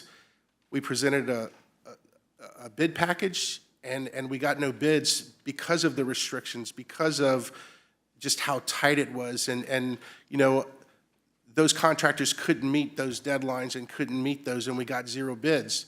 And so we went back and shopped it and got bids, and that's why this project began in March. And you know, you consistently say we didn't think about it, but we did over and over and over again. But at the same time, you have to understand what our responsibility is to the community and to the tax dollars that you generate is to be fiscally responsible. And with rising costs and things like that, putting it off a year, increased costs, some multiple. We don't know what that multiple is, but rest assured there would have been an increase. And so this was a budgeted thing, and it just had to move forward. And when we look at the, you know, ADA liabilities, the infrastructure, all of those things, this is a project that it's not about the glitz and the glamour. The lipstick and the rouge we're putting on it is for your benefit. This board went above and beyond what was necessary, because the years that I've been on this board, I heard, we don't have any distinction downtown. We don't have any distinction downtown. We don't have any distinction downtown. And the glitz and the glamour and the lipstick that we're putting on it is to provide you with the glitz and glamour that you always wanted, the distinction downtown, to which that was the ask. But we had to do this project, and it's not about us being disrespectful to you. We were very empathetic to your plight even before the project began, and we continue to be, because I know Alderman Schultz and Alderman Lucas are down there all the time. I communicate with friends that I know have businesses down there. Not only did they ask about different signages, I was inquiring about different signages, not even my ward, not even collectively like my responsibility, but this is my community, and you're in my community. And so we were doing everything we can. You can email. Can we put a sign here? Can we put a sign here? We were doing everything we can. The problem is that there's restrictions based in construction zones where certain things can and cannot be done. And those were the things that bound us from being able to do that signage. And in fact, we made some concessions, and I think we're spending a little more money on signage to you know, kind of accommodate for some of that. Now, tell me, what's your name? William. Dude, I watched the little snippet you did, the little commercial you did. Do more of that. Like, I've never been to your, I've been down there, I've seen your business, never been in there, but when I seen your kids dressed up like zombies and walking through the construction zone and then attacking each other, I'm like, that's creative, that's cool. Do more of that, and then get your people around you to participate in that. Excuse, yeah, we Okay. can't, So let me conclude here by saying, I think, you know, we're getting attacked like crazy on this, as Artie would say, we're getting raked over the coals or whatever. Not today, but a couple weeks ago. But here's our ask: communicate with us. Like, we want to help you, we want to respect you, we want to be there for you. That's all I'll say to that. I'm not going to go any further.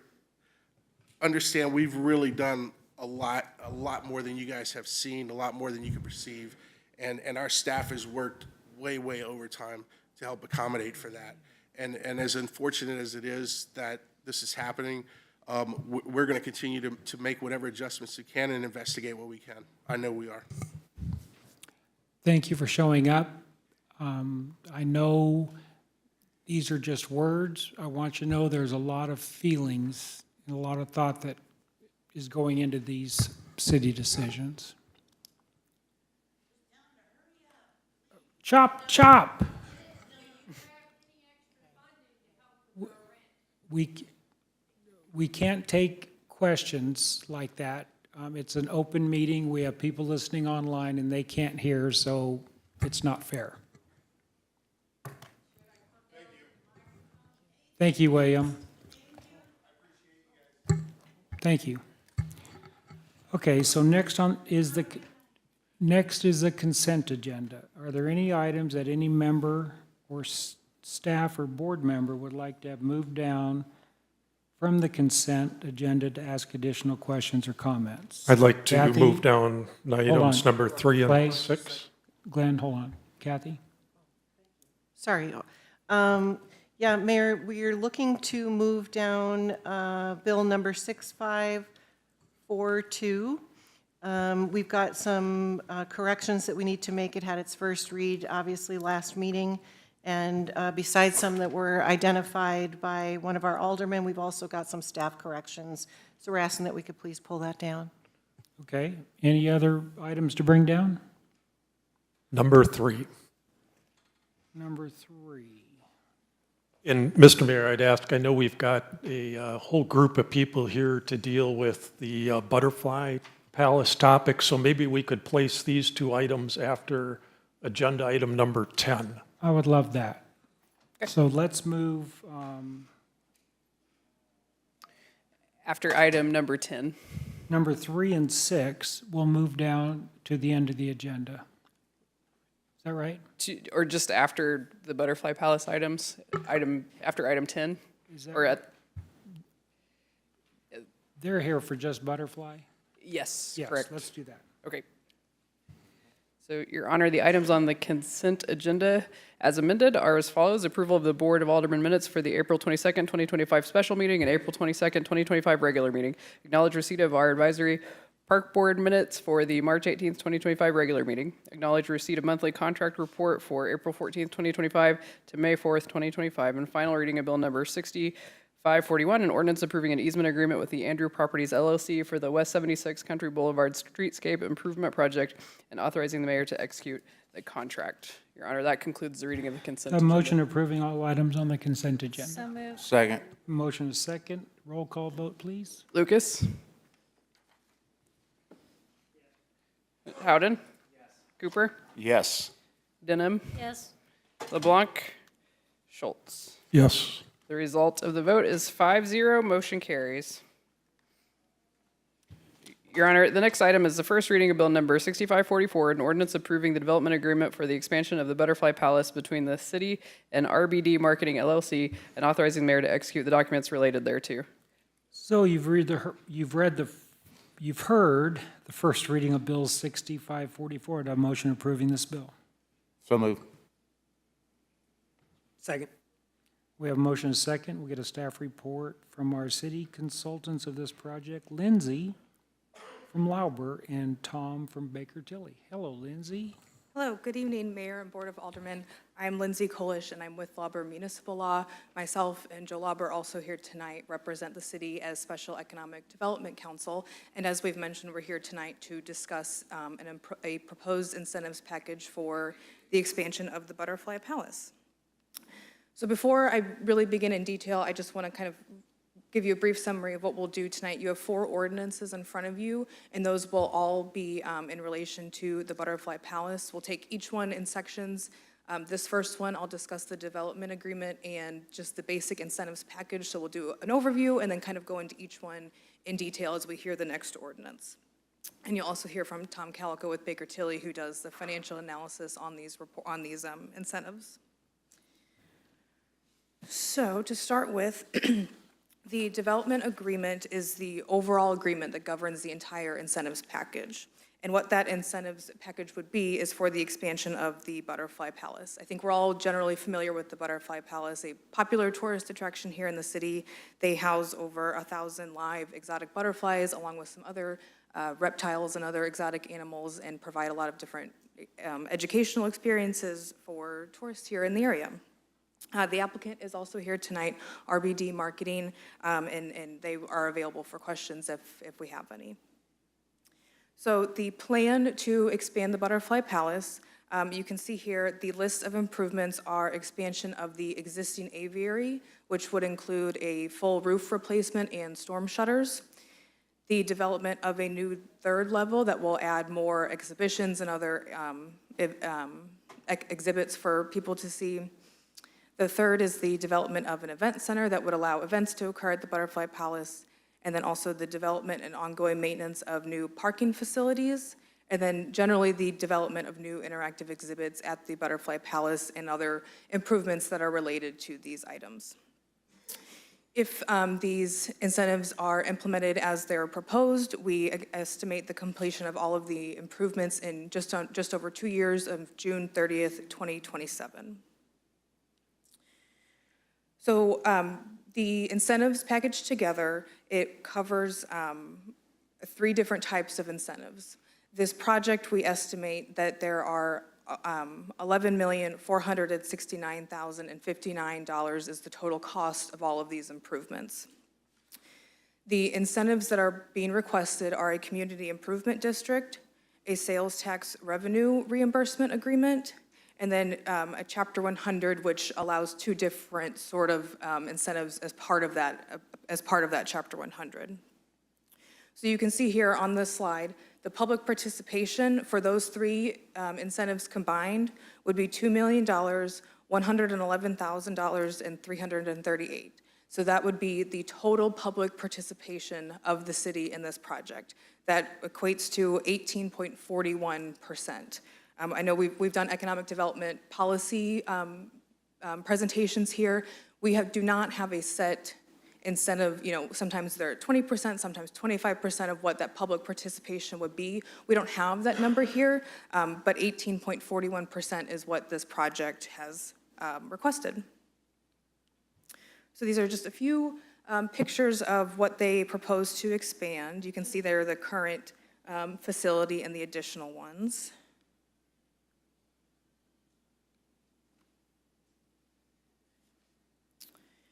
And so the proposed financing, how this would work, I will talk about 2 different types of incentives. We'll start with pay-as-you-go incentives. You might also kind of refer to these as reimbursed incentives. And the idea is that the new development of these improvements will generate new tax revenue, additional tax revenue, and that additional tax revenue would be reimbursed to the applicant to cover some of these costs and the improvements. So this is an entirely developer at-risk incentive. They have to produce the improvements, they have to generate revenue, additional revenue, and that will get the reimbursement back to them if that occurs. So like I said, you can see there that the total public incentive number is that $2 million number, just about 18.41%. But I'll talk about the 2 different incentives here. The reimbursement cap, the level that will actually be reimbursed to the developer, is limited to 12.46% of their costs. And that reimbursable number is split in between 2 different incentives, and those are the first 2 here you can see on the chart. the Community Improvement District, and the Sales Tax Revenue Reimbursement Agreement.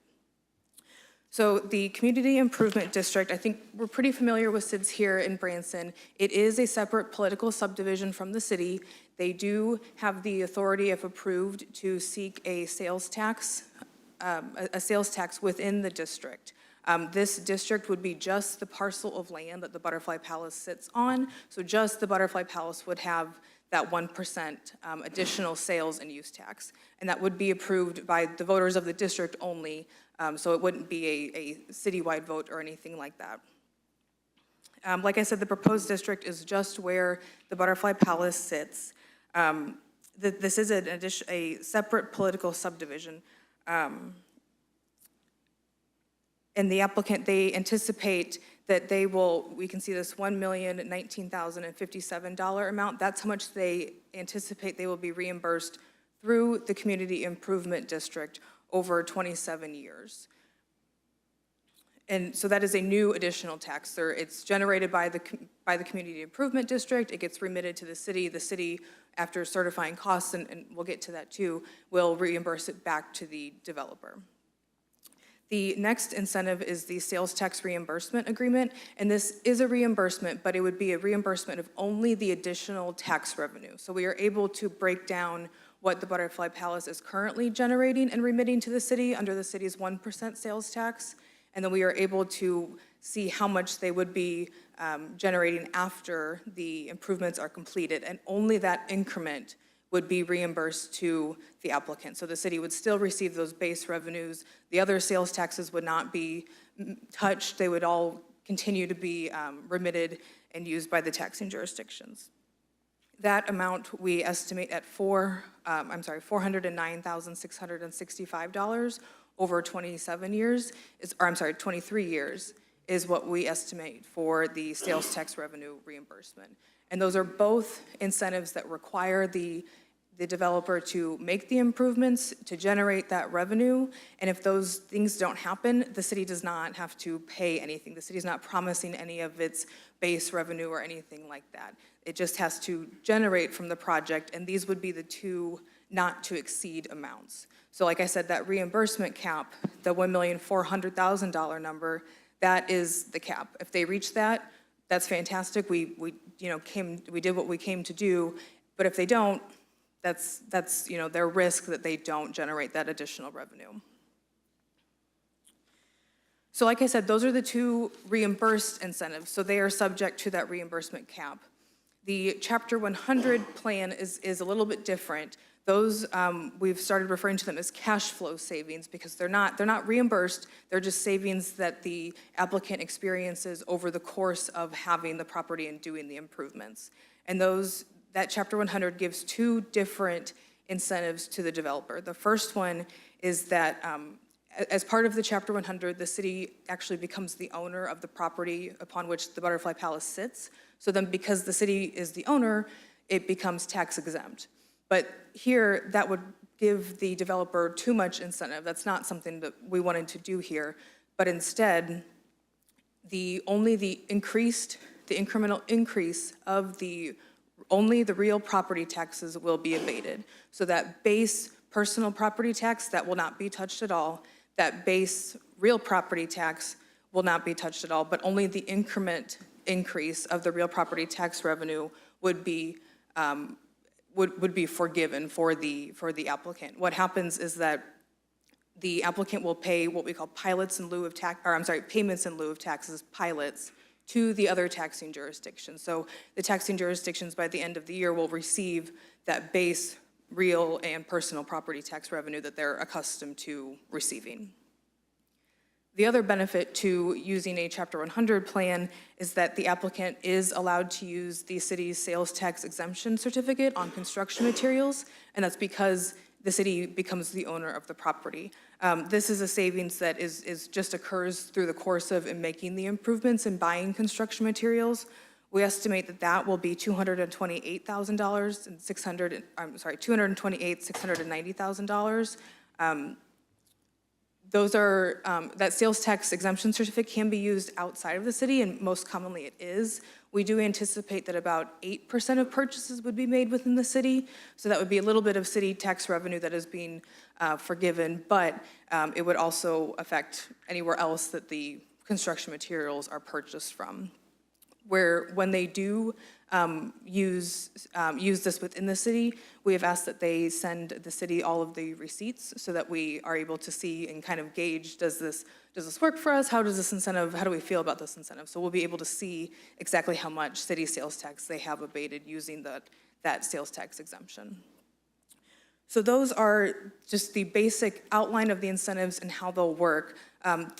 We also do the due diligence for the city to make sure these incentives are something that the city wants, that this is something that the applicant actually needs and is not just asking for. And for that, I will turn it over to Tom Calico with Baker Tilly, who does our finances for this. Hello, Tom. Hi, Mayor, board members. Tom Calico with Baker Tilly. We are the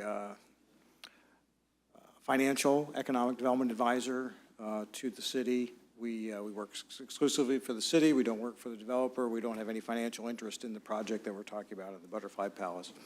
Our role, in addition to contributing to the documents that you have before you this evening, is to perform a good deal of the due diligence work aimed at answering questions about, whether this is a good partner for the city, do they need the money, those kinds of questions. And so we performed some very specific due diligence that I'd like to just give you an overview of.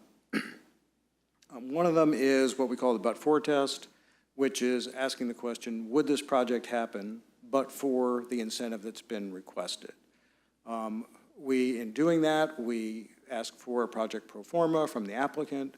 We very closely examine all the assumptions, the underlying assumptions about costs and revenues, and we make a determination as to whether those assumptions are reasonable. We then make whatever adjustments are necessary to the pro forma of anything of our findings, and we calculate the return to the applicant. And we compare the return to what investors in similar projects would expect in the current environment, and that gives us a sense then of whether the project has a gap and has a need for assistance. I will tell you that this project does pass the but-for test. It is a unique project. There aren't a whole lot of butterfly palaces. I did Google it. There's one that I could find similar. You see a lot of aviaries for birds, but you don't see a whole lot of butterflies. And as a result of it being such a unique business and a unique structure, it is a uniquely difficult to finance business and expensive. And that largely drives the need for assistance. We were also asked to examine the applicant's both financial and managerial capacity to implement the project. Right, you're an investor. You want to invest with confidence that you know you have a partner who can deliver. I will tell you, they were able to demonstrate the financial capacity to do the project. The managerial capacity is quite easy. In this particular case, we have a going concern. This business has been operating for many years, so it gives you assurance that they're capable managerially. And last, you asked us to look at their estimates of the incentive, how much the incentives that Lindsay just covered, whether their math was right, whether their assumptions were reasonable in terms of will they actually generate the kind of incentive. And using their, what we think are reasonable assumptions, we were able to determine that yes, we think the project cash flow projections were reasonable. I would tell you that, as Lindsay covered, there are certain incentives that will flow to the applicant, but the city will still receive all of its special purpose sales taxes, including the tourism tax. You will continue also to receive the base property taxes, the property taxes that the city currently receives. So as Lindsay pointed out, only the incremental increase in property taxes is what gets abated. So you will continue to receive property taxes.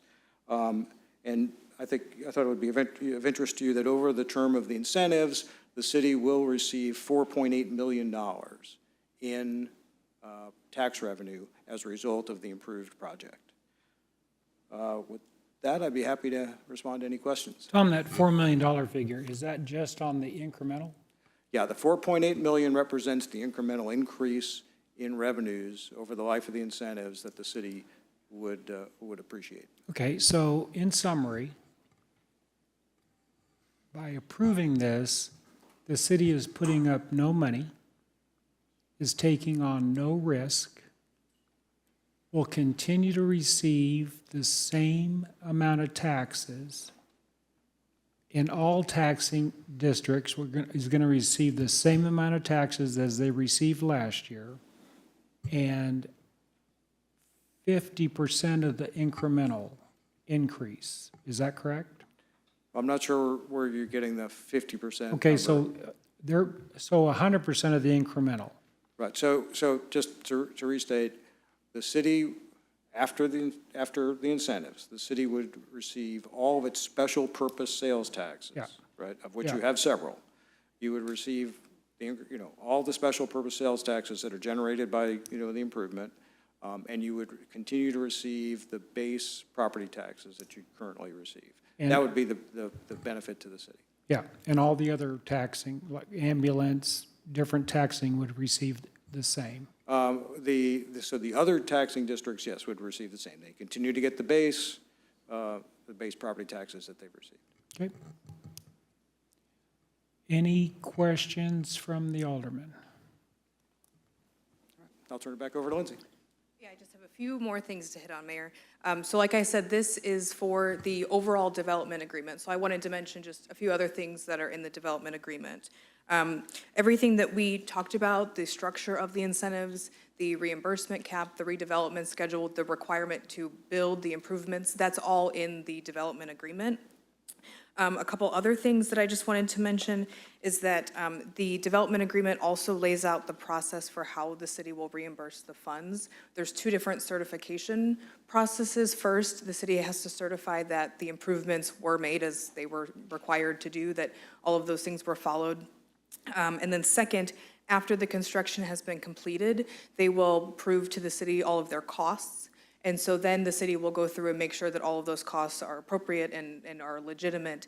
And that will drive what this reimbursement cap number is. Because this number could change a little bit if what we're really focused on is the 12.46 number. If their construction costs increase, the city will still only reimburse that 12.46 number. If their instruction costs decrease, or I'm sorry, I think I said that opposite. If they increase, we will only reimburse the lower number. If their construction costs decrease, we will still only reimburse the lower number. We're really focused on that 12.46% of construction costs. And that's done through the city's certification process. Again, I just wanted to mention, keep in mind that they are, like we talked about, dependent on revenue being generated.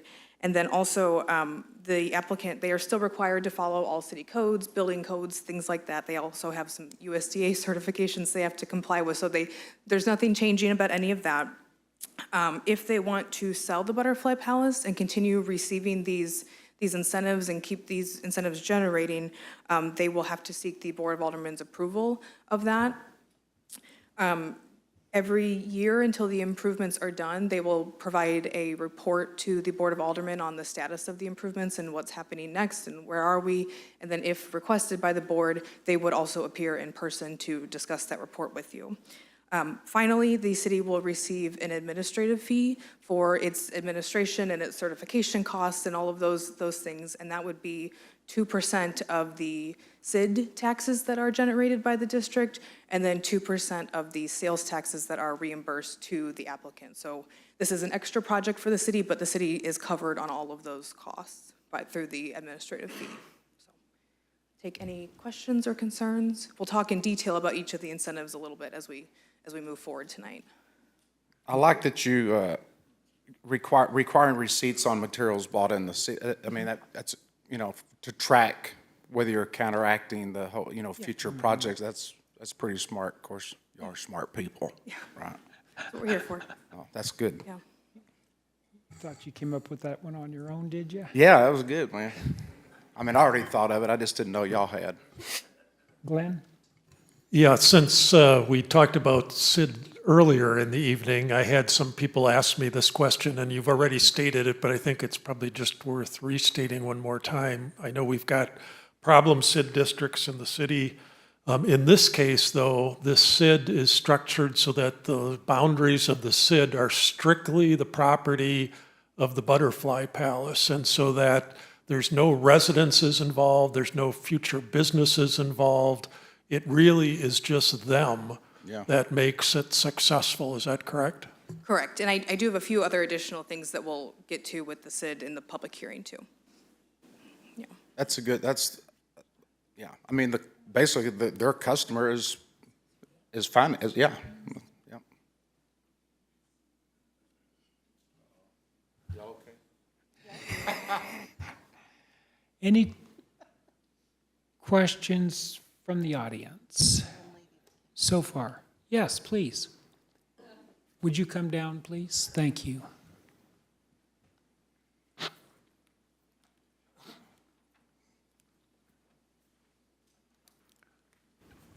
My first question is, how was it determined that 25 years was the appropriate time that this would continue? And I'm thinking in terms of the taxing subdivisions. So I think that's specifically a question about the Chapter 100. And generally, when we get requests for incentives like these, like we work with Tom and we determine, okay, you're asking for this much, this is the allowable time for this incentive, what will work? So in that Chapter 100, my understanding is that with how much has been requested, what worked was a 25-year term for the Chapter 100.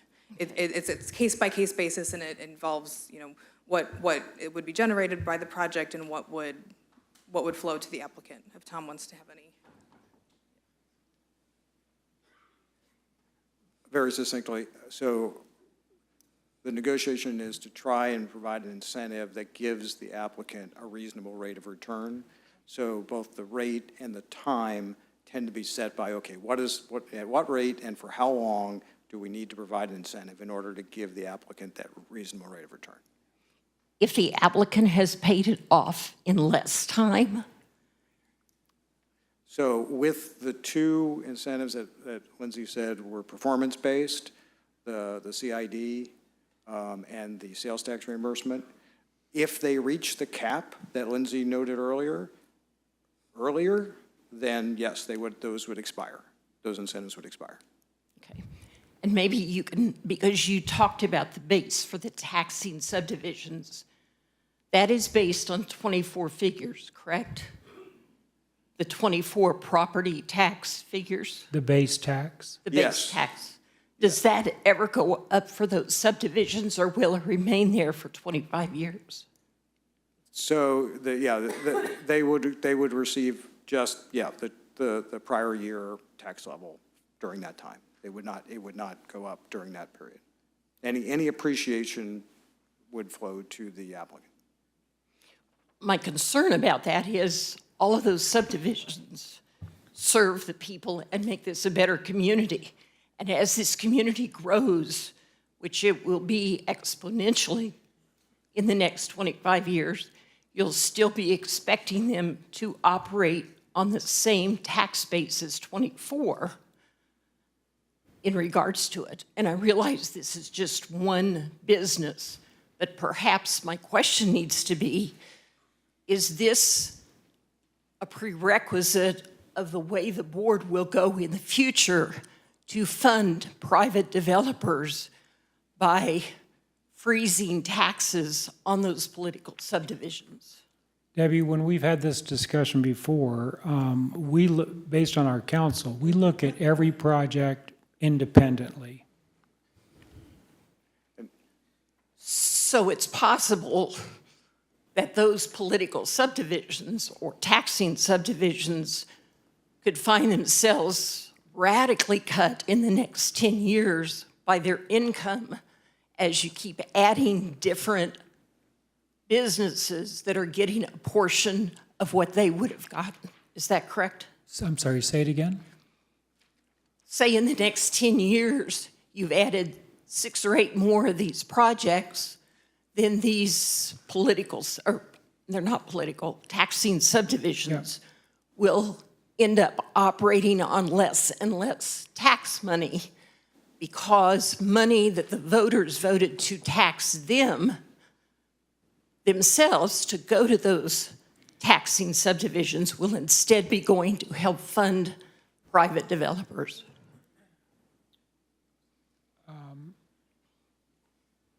That would be correct. Well, one thing to keep in mind, the taxing jurisdictions that are also sales tax generators will see additional funds. And then, and I just want to, clarify your point about inflation, right? If you get the same, the same amount for 20 some odd years with inflation, it is, its purchasing power goes down. Absolutely. But I just want to underscore, no taxing jurisdiction will see its property taxes cut as a result of this. But they will see their income from the property taxes on those developers cut, correct? Because it will be frozen? Right, so if a taxing jurisdiction got $100, then it will continue to get $100 during the term of the incentive. But there's no reduction other than your valid point about inflation. Yeah. Okay, one more question. Does this include personal property taxes or only property taxes? Oh, it's only real estate, not personal. Thank you. Thank you for listening. Thank you, Debbie. Anybody else in the audience have any questions? Hearing none, carry on. Well, I think it's time to vote on this ordinance. Oh. Any questions or comments from the board before we vote? Hearing none, let's vote. All in favor say aye. Aye. Opposed, same sign. Ayes have it. Thank you. And just to be clear, these are all in first reading for tonight, so we're just Yes. considering them all together. Your Honor, the next item is the public hearing and first reading of Bill Number 6545, an ordinance approving the petition to establish the Butterfly Palace Community Improvement District and establishing the Butterfly Palace Community Improvement District. So we are now opening a public hearing and begin with a staff report from Lindsay. Okay, so this is just on the Community Improvement District. We've hit upon a few items, but I just want to go through the SID petition to make sure that we're all aware of what's in it. So like we said, this is the Butterfly Palace Community Improvement District. It would only be in place upon the parcel on which the Butterfly Palace is located, so it would just be that business. We do expect that it would be in place for 27 years, and it would be funded through that 1% sales and use tax on all purchases at the Butterfly Palace. It would be governed by a 5-member board of directors. 3 of those directors are named in the petition, and it would be Bruce Hershend, Billy Ong, and Brittany Smith. The city also has those last 2 spots, and we have not quite named them yet, but we do anticipate to by second reading on May 27th. After those initial directors have completed their terms, the mayor will appoint any successor directors with the advice and consent of the Board of Aldermen. The improvements that would be made by the SID are the improvements that we've talked about, the development of the parking facilities, public improvements, and the general expansion of the square footage of the existing structures located within the district. And the services are the maintenance of those improvements. The estimated costs of those improvements are what we anticipate reimbursing back to the developer through the SID, and that's $1,019,057. Just a few other items on the SID. The annual budget is required by the SID Act to be presented to the Board of Aldermen for your review and comment, and that would be the district's annual budget. And so that will happen every year. They are not making a request for a blight finding. Sometimes we get those with SIDs that allows them a couple additional powers, but we're not seeking a blight determination here. There is also a 5-year plan on the SID petition, which is required by the SID Act, and it covers these items generally. I do want to mention, we'll talk about it in just a second with the cooperative agreement too, but the cooperative agreement governs the district. So the district is its own political subdivision, but the city, the district, and the developer enter into a cooperative agreement that governs that district. And part of that is that the SID is required to comply with the Sunshine Law, so they do have to post notices and have meetings and things like that. But we are asking that they will also provide the city with their agendas, notices and agenda packets 3 days before their regular business meetings. And then if they need to make a special or an emergency meeting, that they give the city that information as soon as possible. So that's all I have on the SID, unless there are any questions. Any questions from the board? Questions from anybody in the audience? Ready to vote on this? I think so. No, actually, so we're in the public hearing, so we need to close the public hearing. Oh, I'm and then sorry, yes. Put it on the floor in the vote. Thank you. You're now closing the public hearing. And you've heard the first reading of Bill 6545. Do I have a motion approving this bill? So moved. Second. We have a motion and a second. Any members of the board wishing to speak to this? Any members of the audience? Hearing none, let's vote. All in favor, say aye. Aye. Opposed, same sign. Ayes have it.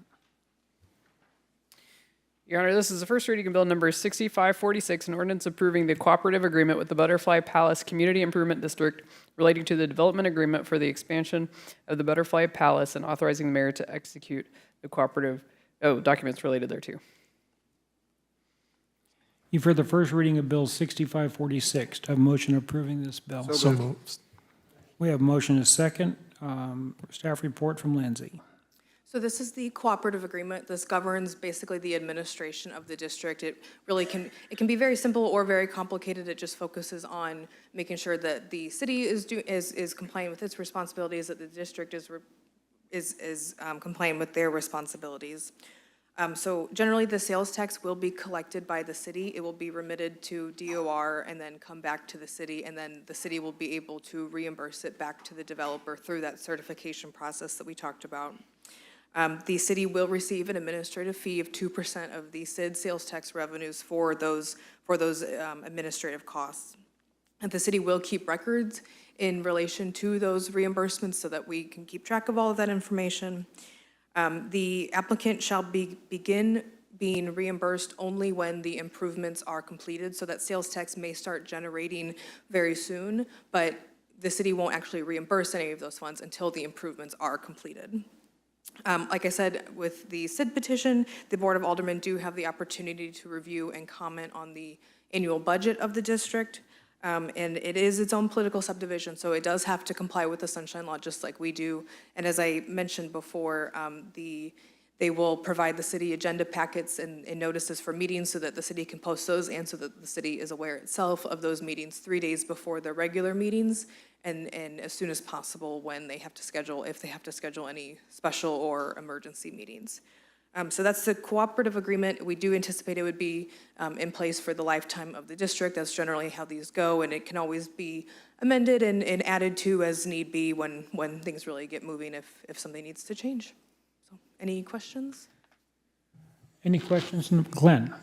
Just a comment. I just want to thank you for getting the provisions in there for notices, agendas, agenda packets. I think when you listen to some of the frustrations of our citizens with the broader SIDs, this is the start of the problem, right? They're not often publicly noticing their meetings as they should be. It's not available to their general constituents within their district. And I just want to say thanks. I think this is a great solution to that. It allows the city to use its websites and other methods of notifying people, and why that doesn't apply so much to such a limited SID. I think it's a great template to help us with future SID activities as well, so thank you. Sure. Any other questions, comments from the board? Questions, comments from the audience? Hearing none, let's vote. All in favor, say aye. Aye. Opposed, same sign. Ayes have it. Your Honor, this is the first reading of Bill Number 6547, an ordinance approving a plan for an industrial development project for the Butterfly Palace expansion project, authorizing the city to engage bond counsel for the issuance of industrial revenue bonds, and authorizing all other actions necessary to issue bonds. You've heard the first reading of Bill 6547. No motion approving this bill. So moved. We have motion second. Staff report from guess who? Me again. Last one. When we talk about Chapter 100 plans, I just want to be clear, this would authorize the issuance of bonds, but these are not city-backed bonds. They're entirely different from that. So I just want to, from the start, that we're not talking about city-backed bonds. Generally, what happens with a Chapter 100 is that the city authorizes the issuance of bonds, and through that process, the city becomes the property owner of the land, and then the city and the developer enter into a lease agreement wherein the bonds are covered by the developer. They pay to lease the property from the city and cover those bond costs that way. So there's nothing that we're really doing with that part, but the issuance of bonds allows us those two items that I talked about at the start of this, at the start with the sales tax exemption on construction materials, and then also the incremental increase property tax abatement. So like we've discussed, the taxing jurisdictions will continue to receive that base real property tax, but we will abate the incremental increase that is associated with the improvements. So that will happen, and also the sales tax exemption certificate will allow some cash flow savings at the start to the applicant. So that is basically the Chapter 100 plan. You can see at the bottom of this slide here that we expect probably about 8% of construction materials to be purchased within the city, and then 25% within Taney County but outside of the city, 24% within Missouri but outside of Taney County, and 41% outside of Missouri. And then, like we've discussed, the city will receive its receipts for construction materials that are purchased within the city. So with that, I'll take any questions or concerns. Again, I just want to hear you say it one more time. With these bonds, the city is at zero risk. Correct, the city is not backing these bonds. Did you get that? That's for the recording later. Any questions or comments from the board? Artie? Quick question on the percentage of construction materials to be bought within the city. We're anticipating only 8%. Correct. And is that because of the specialty aspect of the items? If applicant counsel has any input to that. Mayor, Board, thank you. Ben Bigham of RBD Marketing here on behalf of the applicant. We build these projections in terms of purchasing of construction materials based on just past deals and, a history of these transactions that have closed. So the reason we provide the receipts is so the board can see and the city can see exactly what that percentage breakdown eventually becomes. But just given the nature of, our deal experience and the applicant's deal experience, we just try and make a projection just like anyone else does. Any other questions from the board? Any questions from the audience? Bobby.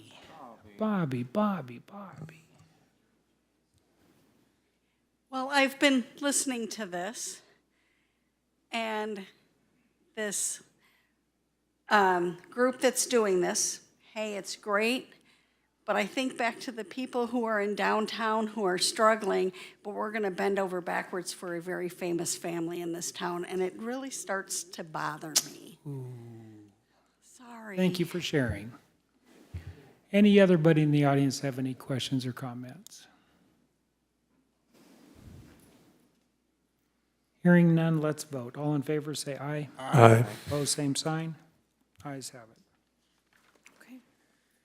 Thank you. We will now take a 10-minute recess.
No.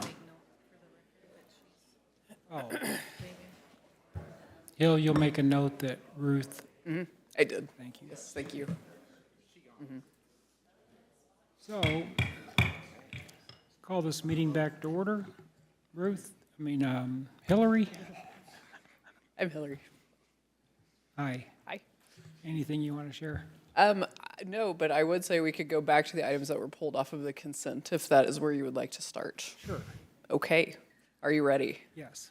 So we're going to first do the acknowledged receipt of Finance Committee minutes for the March 10th, 2025 regular meeting. Glenn? Yeah, I know we're running late here, so I'll just briefly mention, the reason I called it down was just to highlight one item in it with our Financial Oversight Committee changing makeup and new people coming onto that board. The item that I want to highlight is the unanimous agreement by the committee to bring better visibility to how the city is spending its tourism tax dollars for marketing. And just briefly, the reason that I had brought that up on the Finance Committee is I think TCED has done an excellent job of looking at their $12 million spend, breaking it down in great detail, deciding where they're essentially putting their chips from a marketing perspective. And the city doesn't spend nearly as much as TCED, but it's spending in that same space. And I think it would be very advantageous for both of our two major taxing districts that are spending money on marketing to be able to look at each other's plan and see opportunities for synergy and also where potentially, we're not achieving synergy that we could. So I encourage the Finance Committee to keep on that, and hopefully it'll be in a form that we can then sit down with the TCED and start to have those discussions. Okay. That's it for me on that, so thank you. With that being said, do I you move to acknowledge the receipt of their minutes. need a second? Yes, please. A motion second, all in favor, say aye. Aye. Same, all opposed, same sign.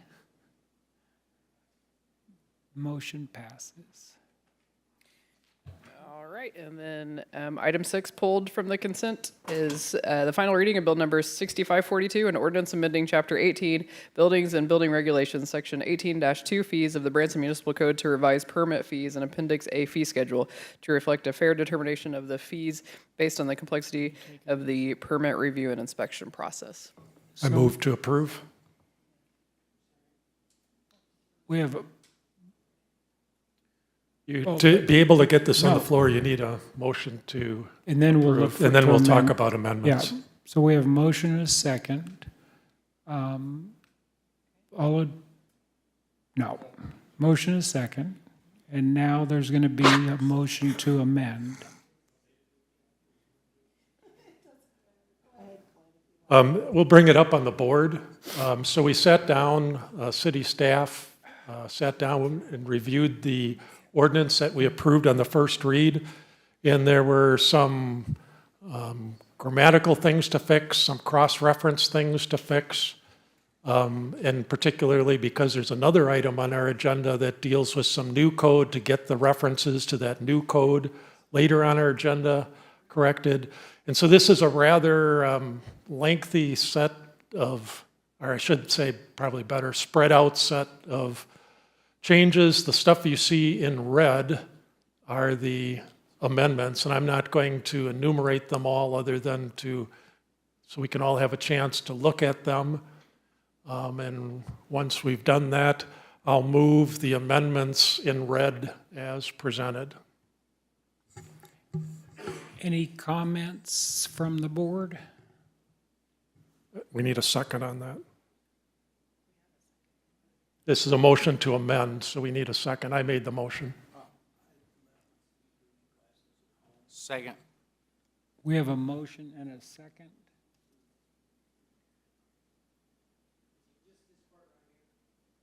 There wasn't anything substantial change, right? It was more clarity, grammatical, Solon added a couple. Things. References. Yeah, references, so.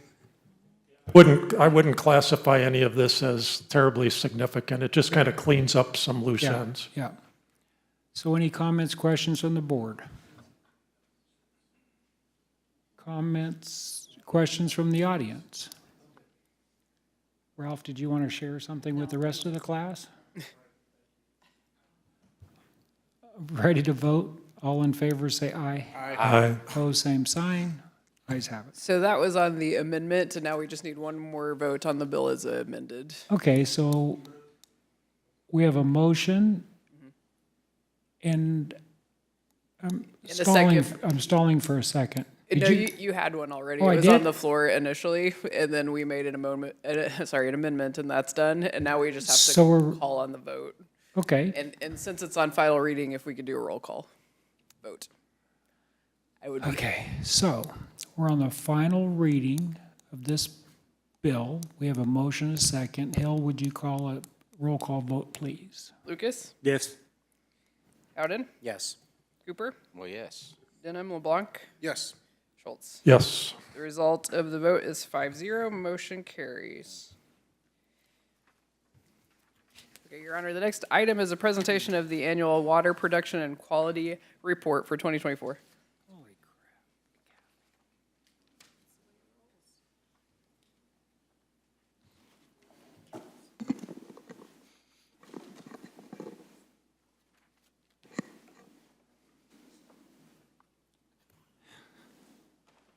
We'll begin with the report from Kendall. Good evening, Mr. Mayor, members of the board, and Administrator Stepp. I have a quick presentation of our water production and quality report for 2024. So we produced a total of 1.26 billion gallons of drinking water for the residences and business owners and visitors of Branson last year. Of that 1.26 billion gallons of water, 94% of the water came from our surface water source, which is Lake Tinicomo, which is showing our continued commitment to sustainability, and 6% came from groundwater wells. So this chart here, I've illustrated that our peak day of each month for the 2024 year, our highest month being in July, which was just over 5.3 million gallons in that particular day. We have a just under 12 million gallon per day capacity, so we've got some room to grow in the future as well in that. Did you all get that? We're running at our highest 5,500, 5.5 million. And with no changes, we have capacity at 11 million. That is correct, yeah. That's a great place to be. Yeah, and this fluctuates based off a number of different deals, number of different variables. So be visitor counts coming into Branson. It could also be water leaks. So back in 2015, we had a water leak study done on our system, and we had approximately 100 leaks in the system that we were able to fix and reduce water loss at that point. But we've had our record peak day, from what I can remember in the last 25 years, was 9 million gallons in one day. Well, it was 9 million. Mm-hmm. Okay. And so again, back then we had a lot more leaks and at that particular time. But again, we had some visitor counts that are up as well. And so it fluctuates for us. So I wanted to highlight what last year was. Again, it doesn't, this is, it varies based off of a multitude of items. But last year just paints the picture for last year itself. Artie, do you have something? Kendall, does that maximum capacity, is that what our plant will produce? So currently, our capacity at our Meadows water treatment facility is 5 million gallons a day. We have a max capacity for our drinking water wells of 5.75 million gallons a day. Our Cliff Drive water treatment facility, that's surface water as well, it's at 1.1 million. So our Meadows surface water treatment plant, again, is currently at 5 million gallons per day, but we have the capability of expanding it to another 5 million, so a total of 10 million. Our allocation out of Lake Tinicomo is currently set at 11 million gallons per day. So with the expansion of Meadows and what also Cliff Drive is able to produce, we would max out our allocation at that point. So in total, if we maxed out that allocation plus our wells, we could go almost to 16 million. Very nice. So, Good to know. Thank you, Kendall. okay. Anything else? The highlight of the presentation is this slide here. So every year we have to present our consumer confidence report, which is received by the Department of Natural Resources. We had no violations last year. So I wanted to highlight that. And I also like to highlight that the only violation that we have on our record for Branson, sadly enough, is the consumer confidence report. A few years back, we switched from paper mailings to a website link, and the website link is in the slide here. And those are being mailed out in the water meter billings for all of the water customers. The link that we got a violation for, you had to click twice to get to the report, and DNR did not like that. Yeah, So, you shouldn't have to. so it's very minor, it's as far as to, so. But our guys are doing great. They're meeting our mission statement of providing the highest quality drinking water as possible, and we're very proud of them. So Yeah, just wanted to you highlight should that. be. Yeah. Any questions? Good.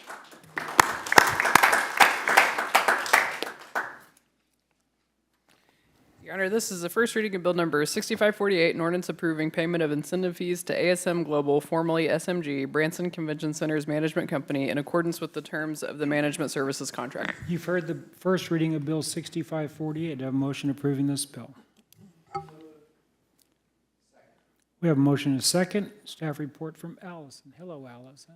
The Finance Committee met on April 24th to review the 2024 fiscal year performance for the Branson Convention Center. Upon review of the Convention Center performance, the committee recommends awarding a total of $159,084.12 in incentive fees to the Branson Convention Center. Are there any questions about the incentive fee to the Branson Convention Center? What, was there input from the Finance Committee on that? So yeah, so we met with the Finance Committee. They reviewed all of the performance reviews for the Convention Center and then recommended the total amount of the incentive fee, which is the total of $159,084.12. Great. Any questions from the board? Questions from the audience? Okay. Mr. Alex. Dr. Alex. Oh, goodness, you're too kind. I just thought I would note that as a member of the committee, that the Convention Center did a great job in fixing the thing we asked them to look at in the year prior. So there was a mark on the previous assessment where they needed to do some more work with Hilton. They went back, they did that, and it's just, I know we're pretty fortunate to have a convention center that is able to provide like significant amounts of economic development for this community and economic impact, because a lot of convention centers operate at a loss. So I think it's important to let everyone know in the community, again, if they don't know, that we've got a very high-functioning convention center and that they're listening to feedback, especially from the committee. So I figured I would note that. Thank you. Thank you for sharing that. Any other questions or comments? Hearing none, let's vote. All in favor, say aye. Aye. Opposed, same sign. Ayes have it. Your Honor, the next item is a resolution approving the disposition of surplus property.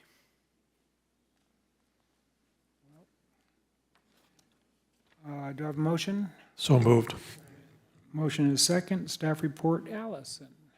This resolution authorizes the disposition of surplus property as required by Branson Municipal Code Section 2-362 for individual pieces of personal property valued greater than $5,000. There are 12 items listed for auction, and this auction is tentatively scheduled for the end of May. Are there any questions about the 12 items that were in your packet? Any questions from the board? Questions from the audience? Hearing none, let's vote. All in favor, say aye. Aye. Opposed, same sign.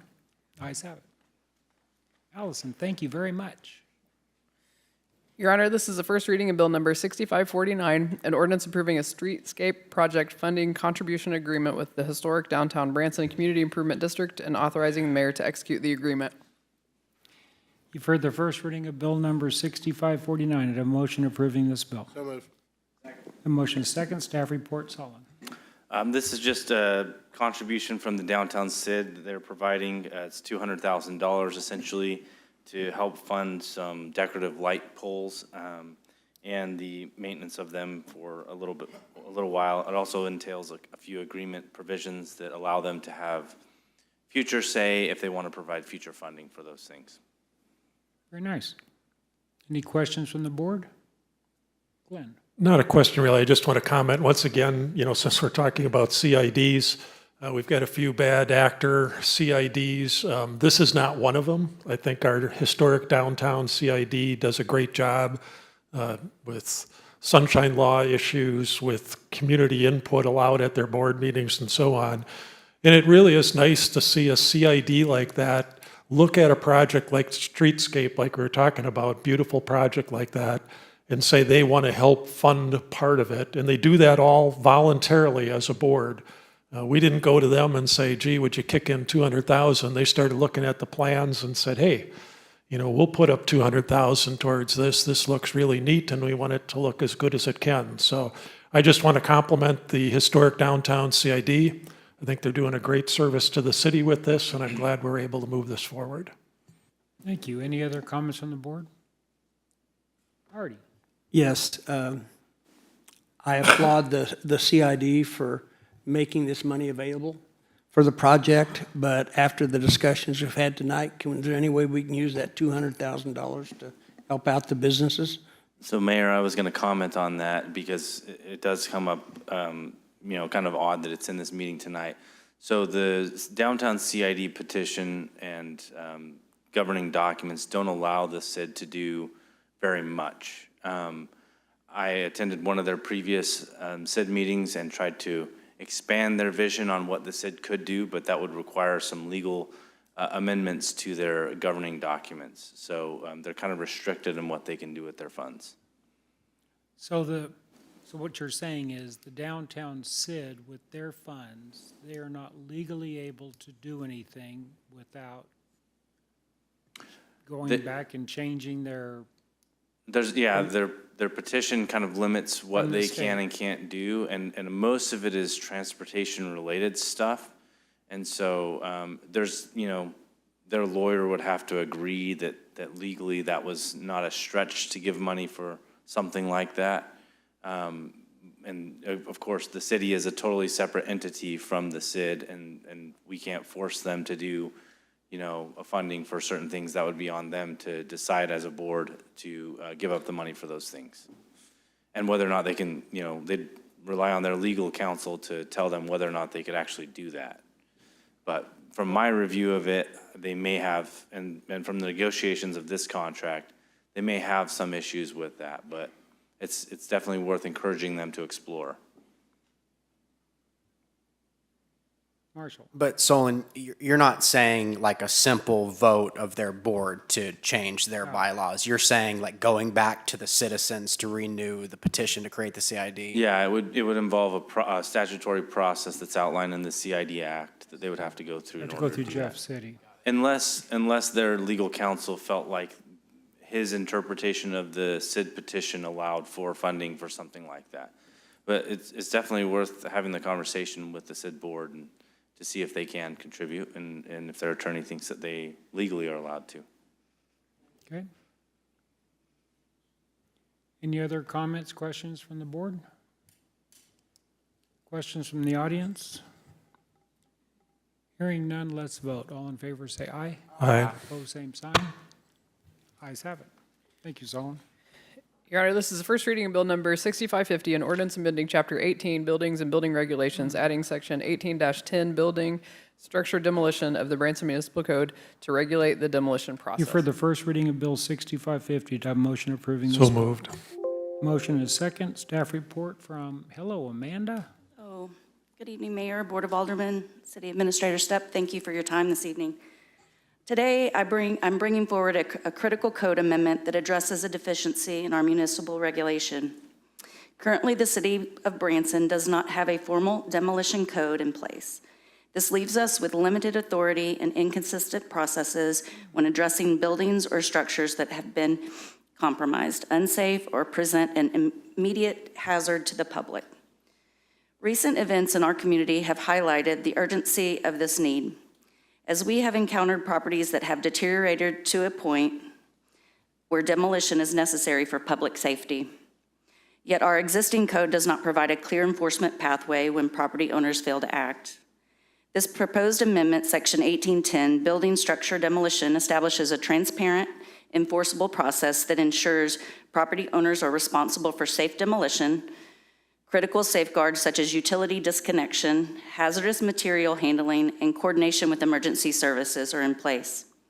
The city has the authority to require demolition in cases where public health and safety are at risk and the owner is unresponsive. This amendment is not only about streamlining our process, it's about protecting our community, ensuring public safety, and giving the city the necessary tools to manage these situations responsibly and consistently. This amendment introduces the new section of Branson Municipal Code 18, Article 1, Section 18-10, Building Structure Demolition.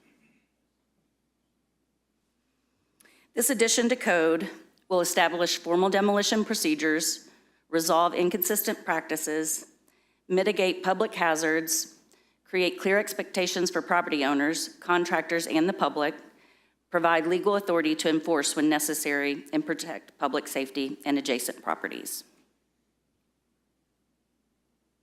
Key requirements will be an owner authorization form, permission to demolish, gosh, I can't talk tonight, I'm sorry, demolish. Notification to adjacent property owners if impacted, required utility disconnection verification, management of hazardous materials per agency requirements, temporary barriers if work performed in right-of-way or possess public risk, notifications to emergency services for high-risk demolition. So the proposed addition of code is intended to enhance our public safety and protect the interests of our visitors, residents, property owners, and investors. It will allow us to have enforceability, accountability, stakeholder coordination, safeguards for existing operational infrastructure, and protection of life and property. Staff recommends approval of this code, and I'm available to answer any questions you might have. Any questions from the board? Questions from the audience? Hearing none, let's vote. All in favor, say aye. Aye. Opposed, same sign. Ayes have it. Thank you. Your Honor, the next item is appointments, which is in accordance with the board and committee appointment procedure for Category 1 appointments made by the mayor with approval by the Board of Aldermen. The board will be voting on a slate of appointments. Mayor, please announce your slate of appointments to be voted on.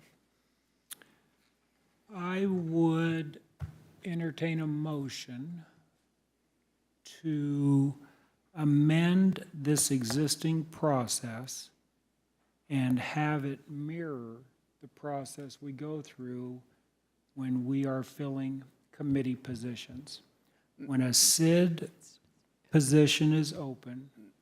Mayor, this is not quite that item yet. This is the committee appointments for Planning Commission and Park Board. Oh, I got ahead of myself. I apologize. So the appointments for the Park Board with a term expiring in June 2028. Donald D. Hart, reappointment to the board, term expiring in June 28. Scott McCauley is a reappointment to the Park Board with a term expiring in 28.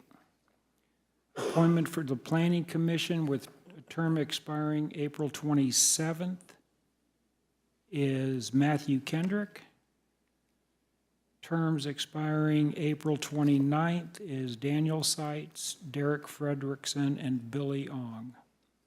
Do I have a motion to approve the slate of appointments for Category 1 as presented? So moved. We have a motion and a second. All in favor say aye. Aye. Opposed, same sign. Ayes have it. Thank you for your willingness to serve. Okay, and then the next item is appointments to the Finance Committee. Due to the way that Section 2-28 of our code is written, it doesn't establish a specific number of positions for citizens. The code says actually the mayor and the board may appoint citizens to serve on each of the committees. So first, we're going to take a vote to determine how many positions are going to be in the Finance Committee, and then our second vote will be to appoint those members. So Hill, this is the only committee that it is not predetermined how many are on this committee. Is that correct? That is correct. Could we, at another time, could we bring up I guess it would be a code amendment to codify how many are on the finance, so every year we don't go through that process? I would be happy to. Wow. So, do I have a motion for the number of positions? Mayor, I move to fill 3 positions on the Finance Committee. Second. We have a motion and a second. Any discussion? Hearing none, please vote. All in favor of having 3 positions on the Finance Committee, approved by saying aye. Aye. Opposed, same sign. Ayes have it. You good with that, Hillary? Yes, that was great. Thank you for that. And then the next one is, so this is a Category 3 appointment, so the mayor and the board will be voting on the following applicants for Finance Committee with terms expiring April 2025, and that's Michael Pinkley, Alex Williams, and Clark McBratney II. So moved. We have a motion and a second. All in favor, say aye. Aye. Opposed, same sign. Ayes have it. And let the record reflect it is 6-0 because the mayor also voted on those. I think I heard you.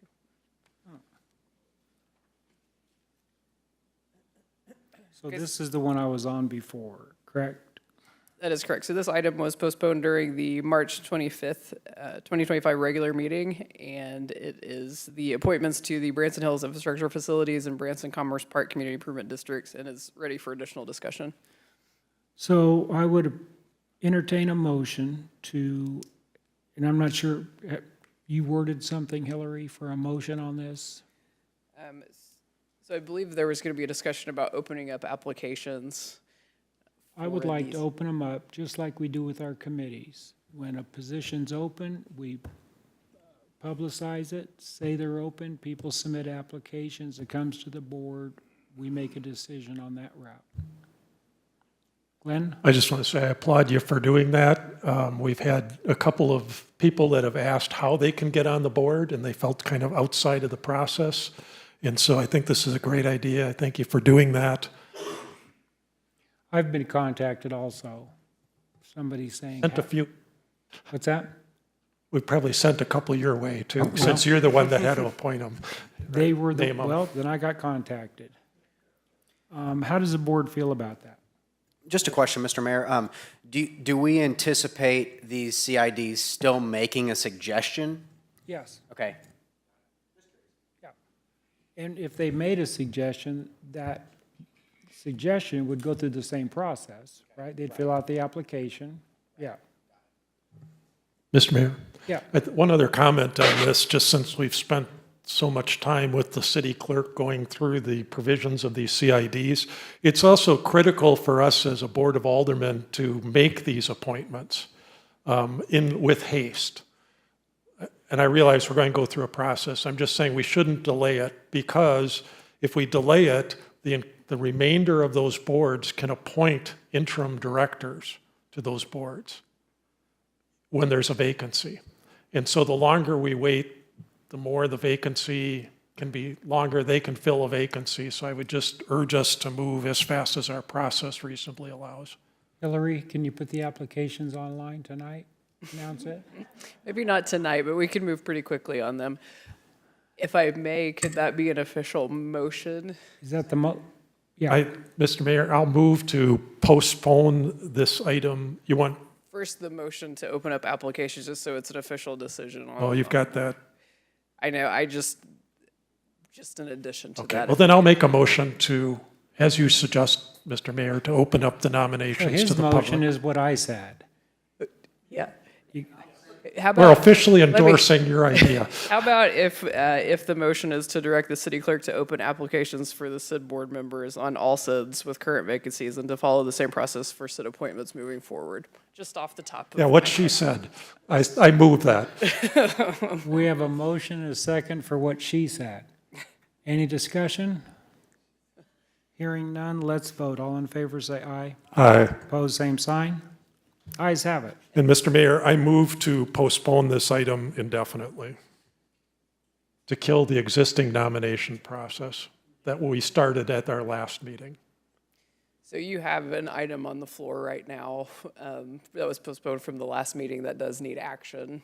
So we just had action. So, yeah, I move to postpone the open item indefinitely, and then we'll pick up the nominations from your web requests as a separate item at a future meeting, and so we need a second on that. Second.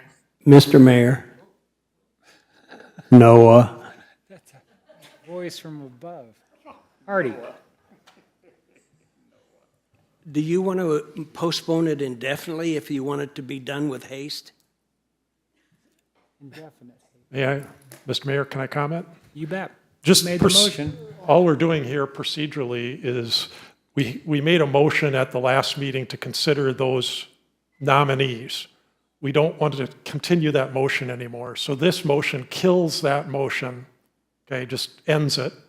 And next meeting or whenever we've got these nominees, we'll start a completely different motion for those nominees. So it's just a procedural thing we have to do. What he said. We all clear? Yes, sir. You ready to vote? Let's vote. All in favor, say aye. Aye. Aye. Opposed, same sign. Ayes have it.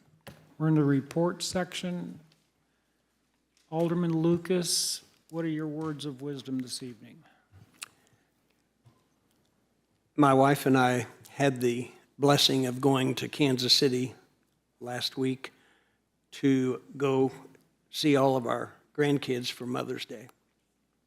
And we had a great time. But as we came over the hill to the north on Highway 65, and I could see Sienna Estates over there to the right, those clay roofed buildings, it was funny because at that same time on the radio, John Denver was saying, "Boy, it's good to be back home again." That's all I got. Marshall? You don't want You know, in the opening prayer, and I think this is on a lot of our hearts, but in the opening prayer, I shared some words about Ruth's peace and comfort. But, you know, I want to take a moment and dedicate my time to Brian. You know, a lot of us have been in this together for a long time, you know, and our spouses are a big part of all of this. They sacrifice. They put in their time as well. You know, throughout the years, I've had genuine friendship moments with every single one of the spouses that sit on this dais. And, you know, my edge of Ward 1 touches the edge of Ward 3. And probably about 2 times a week, I would see Brian at this little convenience store that ended up being our convenience store, and just lit up every time he saw me. Just a wonderful guy with a beautiful, beautiful spirit. Love Ruth to death, and I loved him and getting to know him, and just wanted to dedicate my time to him tonight. Thank you, Marshall. Clay? I think I've seen him in that store a few times, scratching off little scratch-offs in the booth over in the corner. Yep. Oh, man. I don't really have I had a big Randy Travis concert this week at my theater on Sunday night. Kathy was out there with us, and it was really cool the place was packed, and it was so fun to see all those people showing up, loving, still starving for that real country music. You know what I mean? Like, I bet I had 100 people stop me about, "Thank you so much for bringing in Randy. Please bring him again. Bring more acts like this." I mean, because we don't have a lot of the Mel Tillises and the Boxcar Willies and the Glenn Campbells. They're not here anymore. So I mean, that's my whole reason for bringing in acts like Randy and Sleep at the Wheel and Ricky Skaggs, is to try to keep that, you know, what we had in the 90s, you know, because we got to find that new wave of people that's in that later in their career but still have drawing power. It's just good. Well, I mean, it was good for me, but it's good for all of Branson to have that. And we'll have Randy back in September as well, so it was cool. And also the mayor, are you talking about the veterans that was, okay, no, you go ahead. I'll let you do that because I figured you was going to talk about at the theater. Right. Okay. All right, so I'm good. Thank you. Ralph? Yeah, like Mark, I said, I'm gonna just kind of say a little bit about Brian. You know, when I initially decided to run for Ward 3 Alderman, I would have been running against the incumbent, and Ruth was also running at the same time.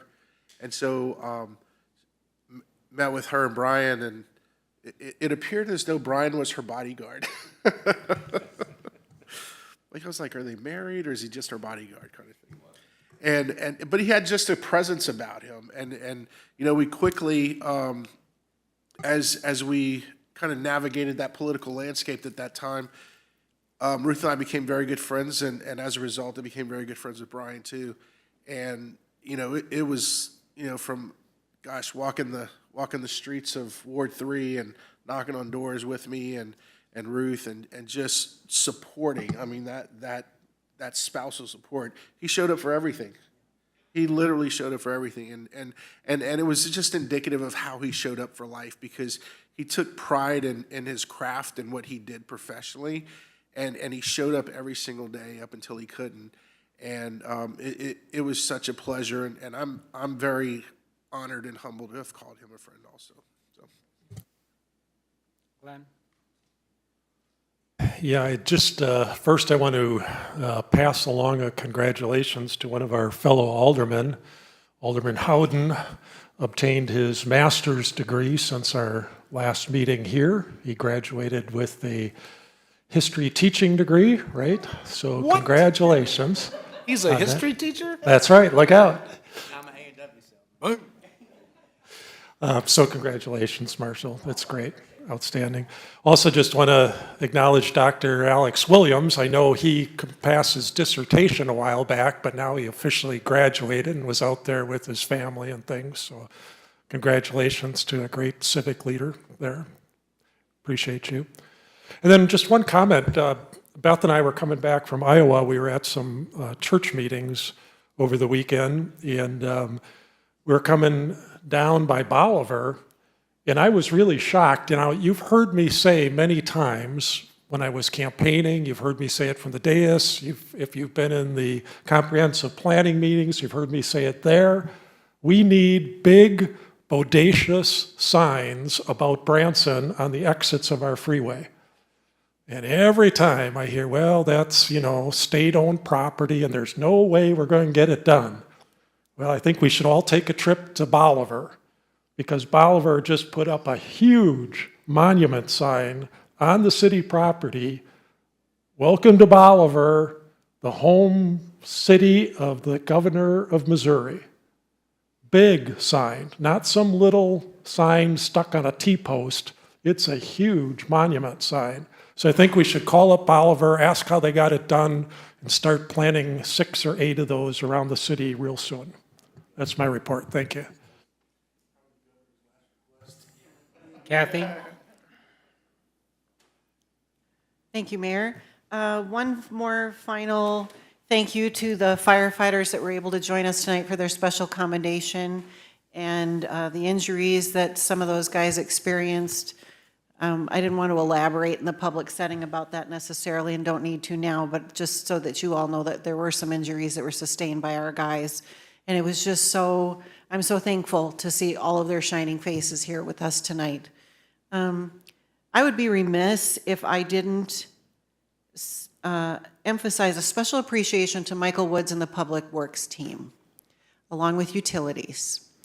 And I also want to express my appreciation for the downtown business owners that came this evening and for those that weren't able to come. And I appreciate the tremendous amount of input that we received from so many of the merchants downtown before the project was bid, after the failed bid attempt, the time in between, the time since construction has begun. There was over 120 hours of face-to-face contact on the part of our staff with the downtown merchants to date. Actually, we stopped counting about a week and a half ago, so it's probably much higher than that. Our goal is to replace crumbling, broken, failing infrastructure that the city had ignored for 8 long years. And you cannot sustain a vibrant community unless you continue to invest and upgrade and maintain the very foundation on which a society runs. Sewer, water, we need to have safe sidewalks that are accessible to the elderly and to the disabled. And those are not just things we like to do, those are things we are required to do. And I'm sorry that there's never a good time to do it, and the mayor kind of laid that out. But I will tell you this, we haven't stopped pushing, we haven't stopped supervising. It's not uncommon where you'll see some days where there's someone not out on a job site, just like when you build a house. Usually it takes about 6 months to stick build a house. I used to be a builder. And the reason it takes 6 months is because there's scheduling challenges or there's equipment, you're waiting on materials, whatever the challenge might be. If there weren't those delays, to build a house would literally take you 9 weeks if you could go back to back and never miss a day. So it's not uncommon to see that there are some days, and that's all factored into our construction schedule, is so that we know things like that happen. But rest assured, Michael has been at the forefront of going downtown at least twice a day, every day, sometimes on Saturdays, and has endured some pretty difficult confrontational encounters. And I thank him for standing strong and showing empathy and being considerate and kind in the face of that kind of interaction, which is very, very difficult for city employees. To have the support of this board and the mayor is really critical during this time, because the investment that we are making will pay off for years and years to come. And the people most likely to benefit will be the business owners on Main Street. And I would also say, as we embark upon different things that we had heard tonight from the public comment, I remind you that we've got a very substantial public works project coming on 76, where there will be entrances that will be affected. There will be, challenges for business owners along that route as well for even a much longer time. We're all going to have to get through this together for the betterment of the long-term health of our community. So I want everybody just to be very mindful and pragmatic about conversations moving forward. Again, our best efforts will be emphasized constantly on making sure we get done on time, on budget. That's our job, and we've shown we know how to do it. Thank you, Mayor. Thank you. One more thing. I want to congratulate Bruce and Billy on your project for the Butterfly Palace. I'm sorry that there was something rather offhand that was said about you, Bruce. I've just got to know Bruce during the conversations about this project. Bruce has a spirit about him that is so unique and different when it comes to a unique, world-renowned attraction that you have chosen to invest in our Branson and to make this the most amazing experience that people will travel from around the world to come and see what you do. We are blessed to have you in this community. I appreciate you working with us, and we are proud partners in your continued success. So thank you, Bruce. I also have a piece of my heart missing with Brian. I'm extremely close. My wife and I are extremely close with Ruth. And that'll take some time for that healing. And I am choosing to give Ruth all the patience and grace and support that I can. I would like to say that last week, May 4th through 10th, was City Clerk Week. And next week, May 18th through 24th, is Public Works, Engineering, and Utilities Week. So you may get a cupcake or something. I don't want to overpromise, guys. Will we be voting on that? Okay. Have to do a budget amendment. I was blessed to attend the Ozark Mountain Prayer Breakfast on May 1st, over 1,000 attendees. Attended and greeting our Purple Heart recipients that were in town last week. They've been coming to town now for 17 years, having a reunion here in Branson. And what Clay was referencing earlier, there was a reunion in town for Vietnam Gold Medal recipients. These were the medics that flew in on the helicopters. I think it was a 498. Can you imagine these guys, and the group that was here actually served together and flew together. But they flew in on the helicopters in Vietnam and rescued the wounded and our KIAs. I thought it was a little ironic that our Purple Heart recipients who were wounded in action were in town at the same time that these medevac pilots were in town. So we did put them together at one meeting, so they pretty much appreciated and recognized each other. Clay was very nice, as he always is, to allow them to get special recognition at Clay Show. And when we were there, old Roy was there. He's our 97-year-old World War II veteran. Clay, I watched one of your reels a few weeks ago, and you had a World War II veteran that was 103 years old.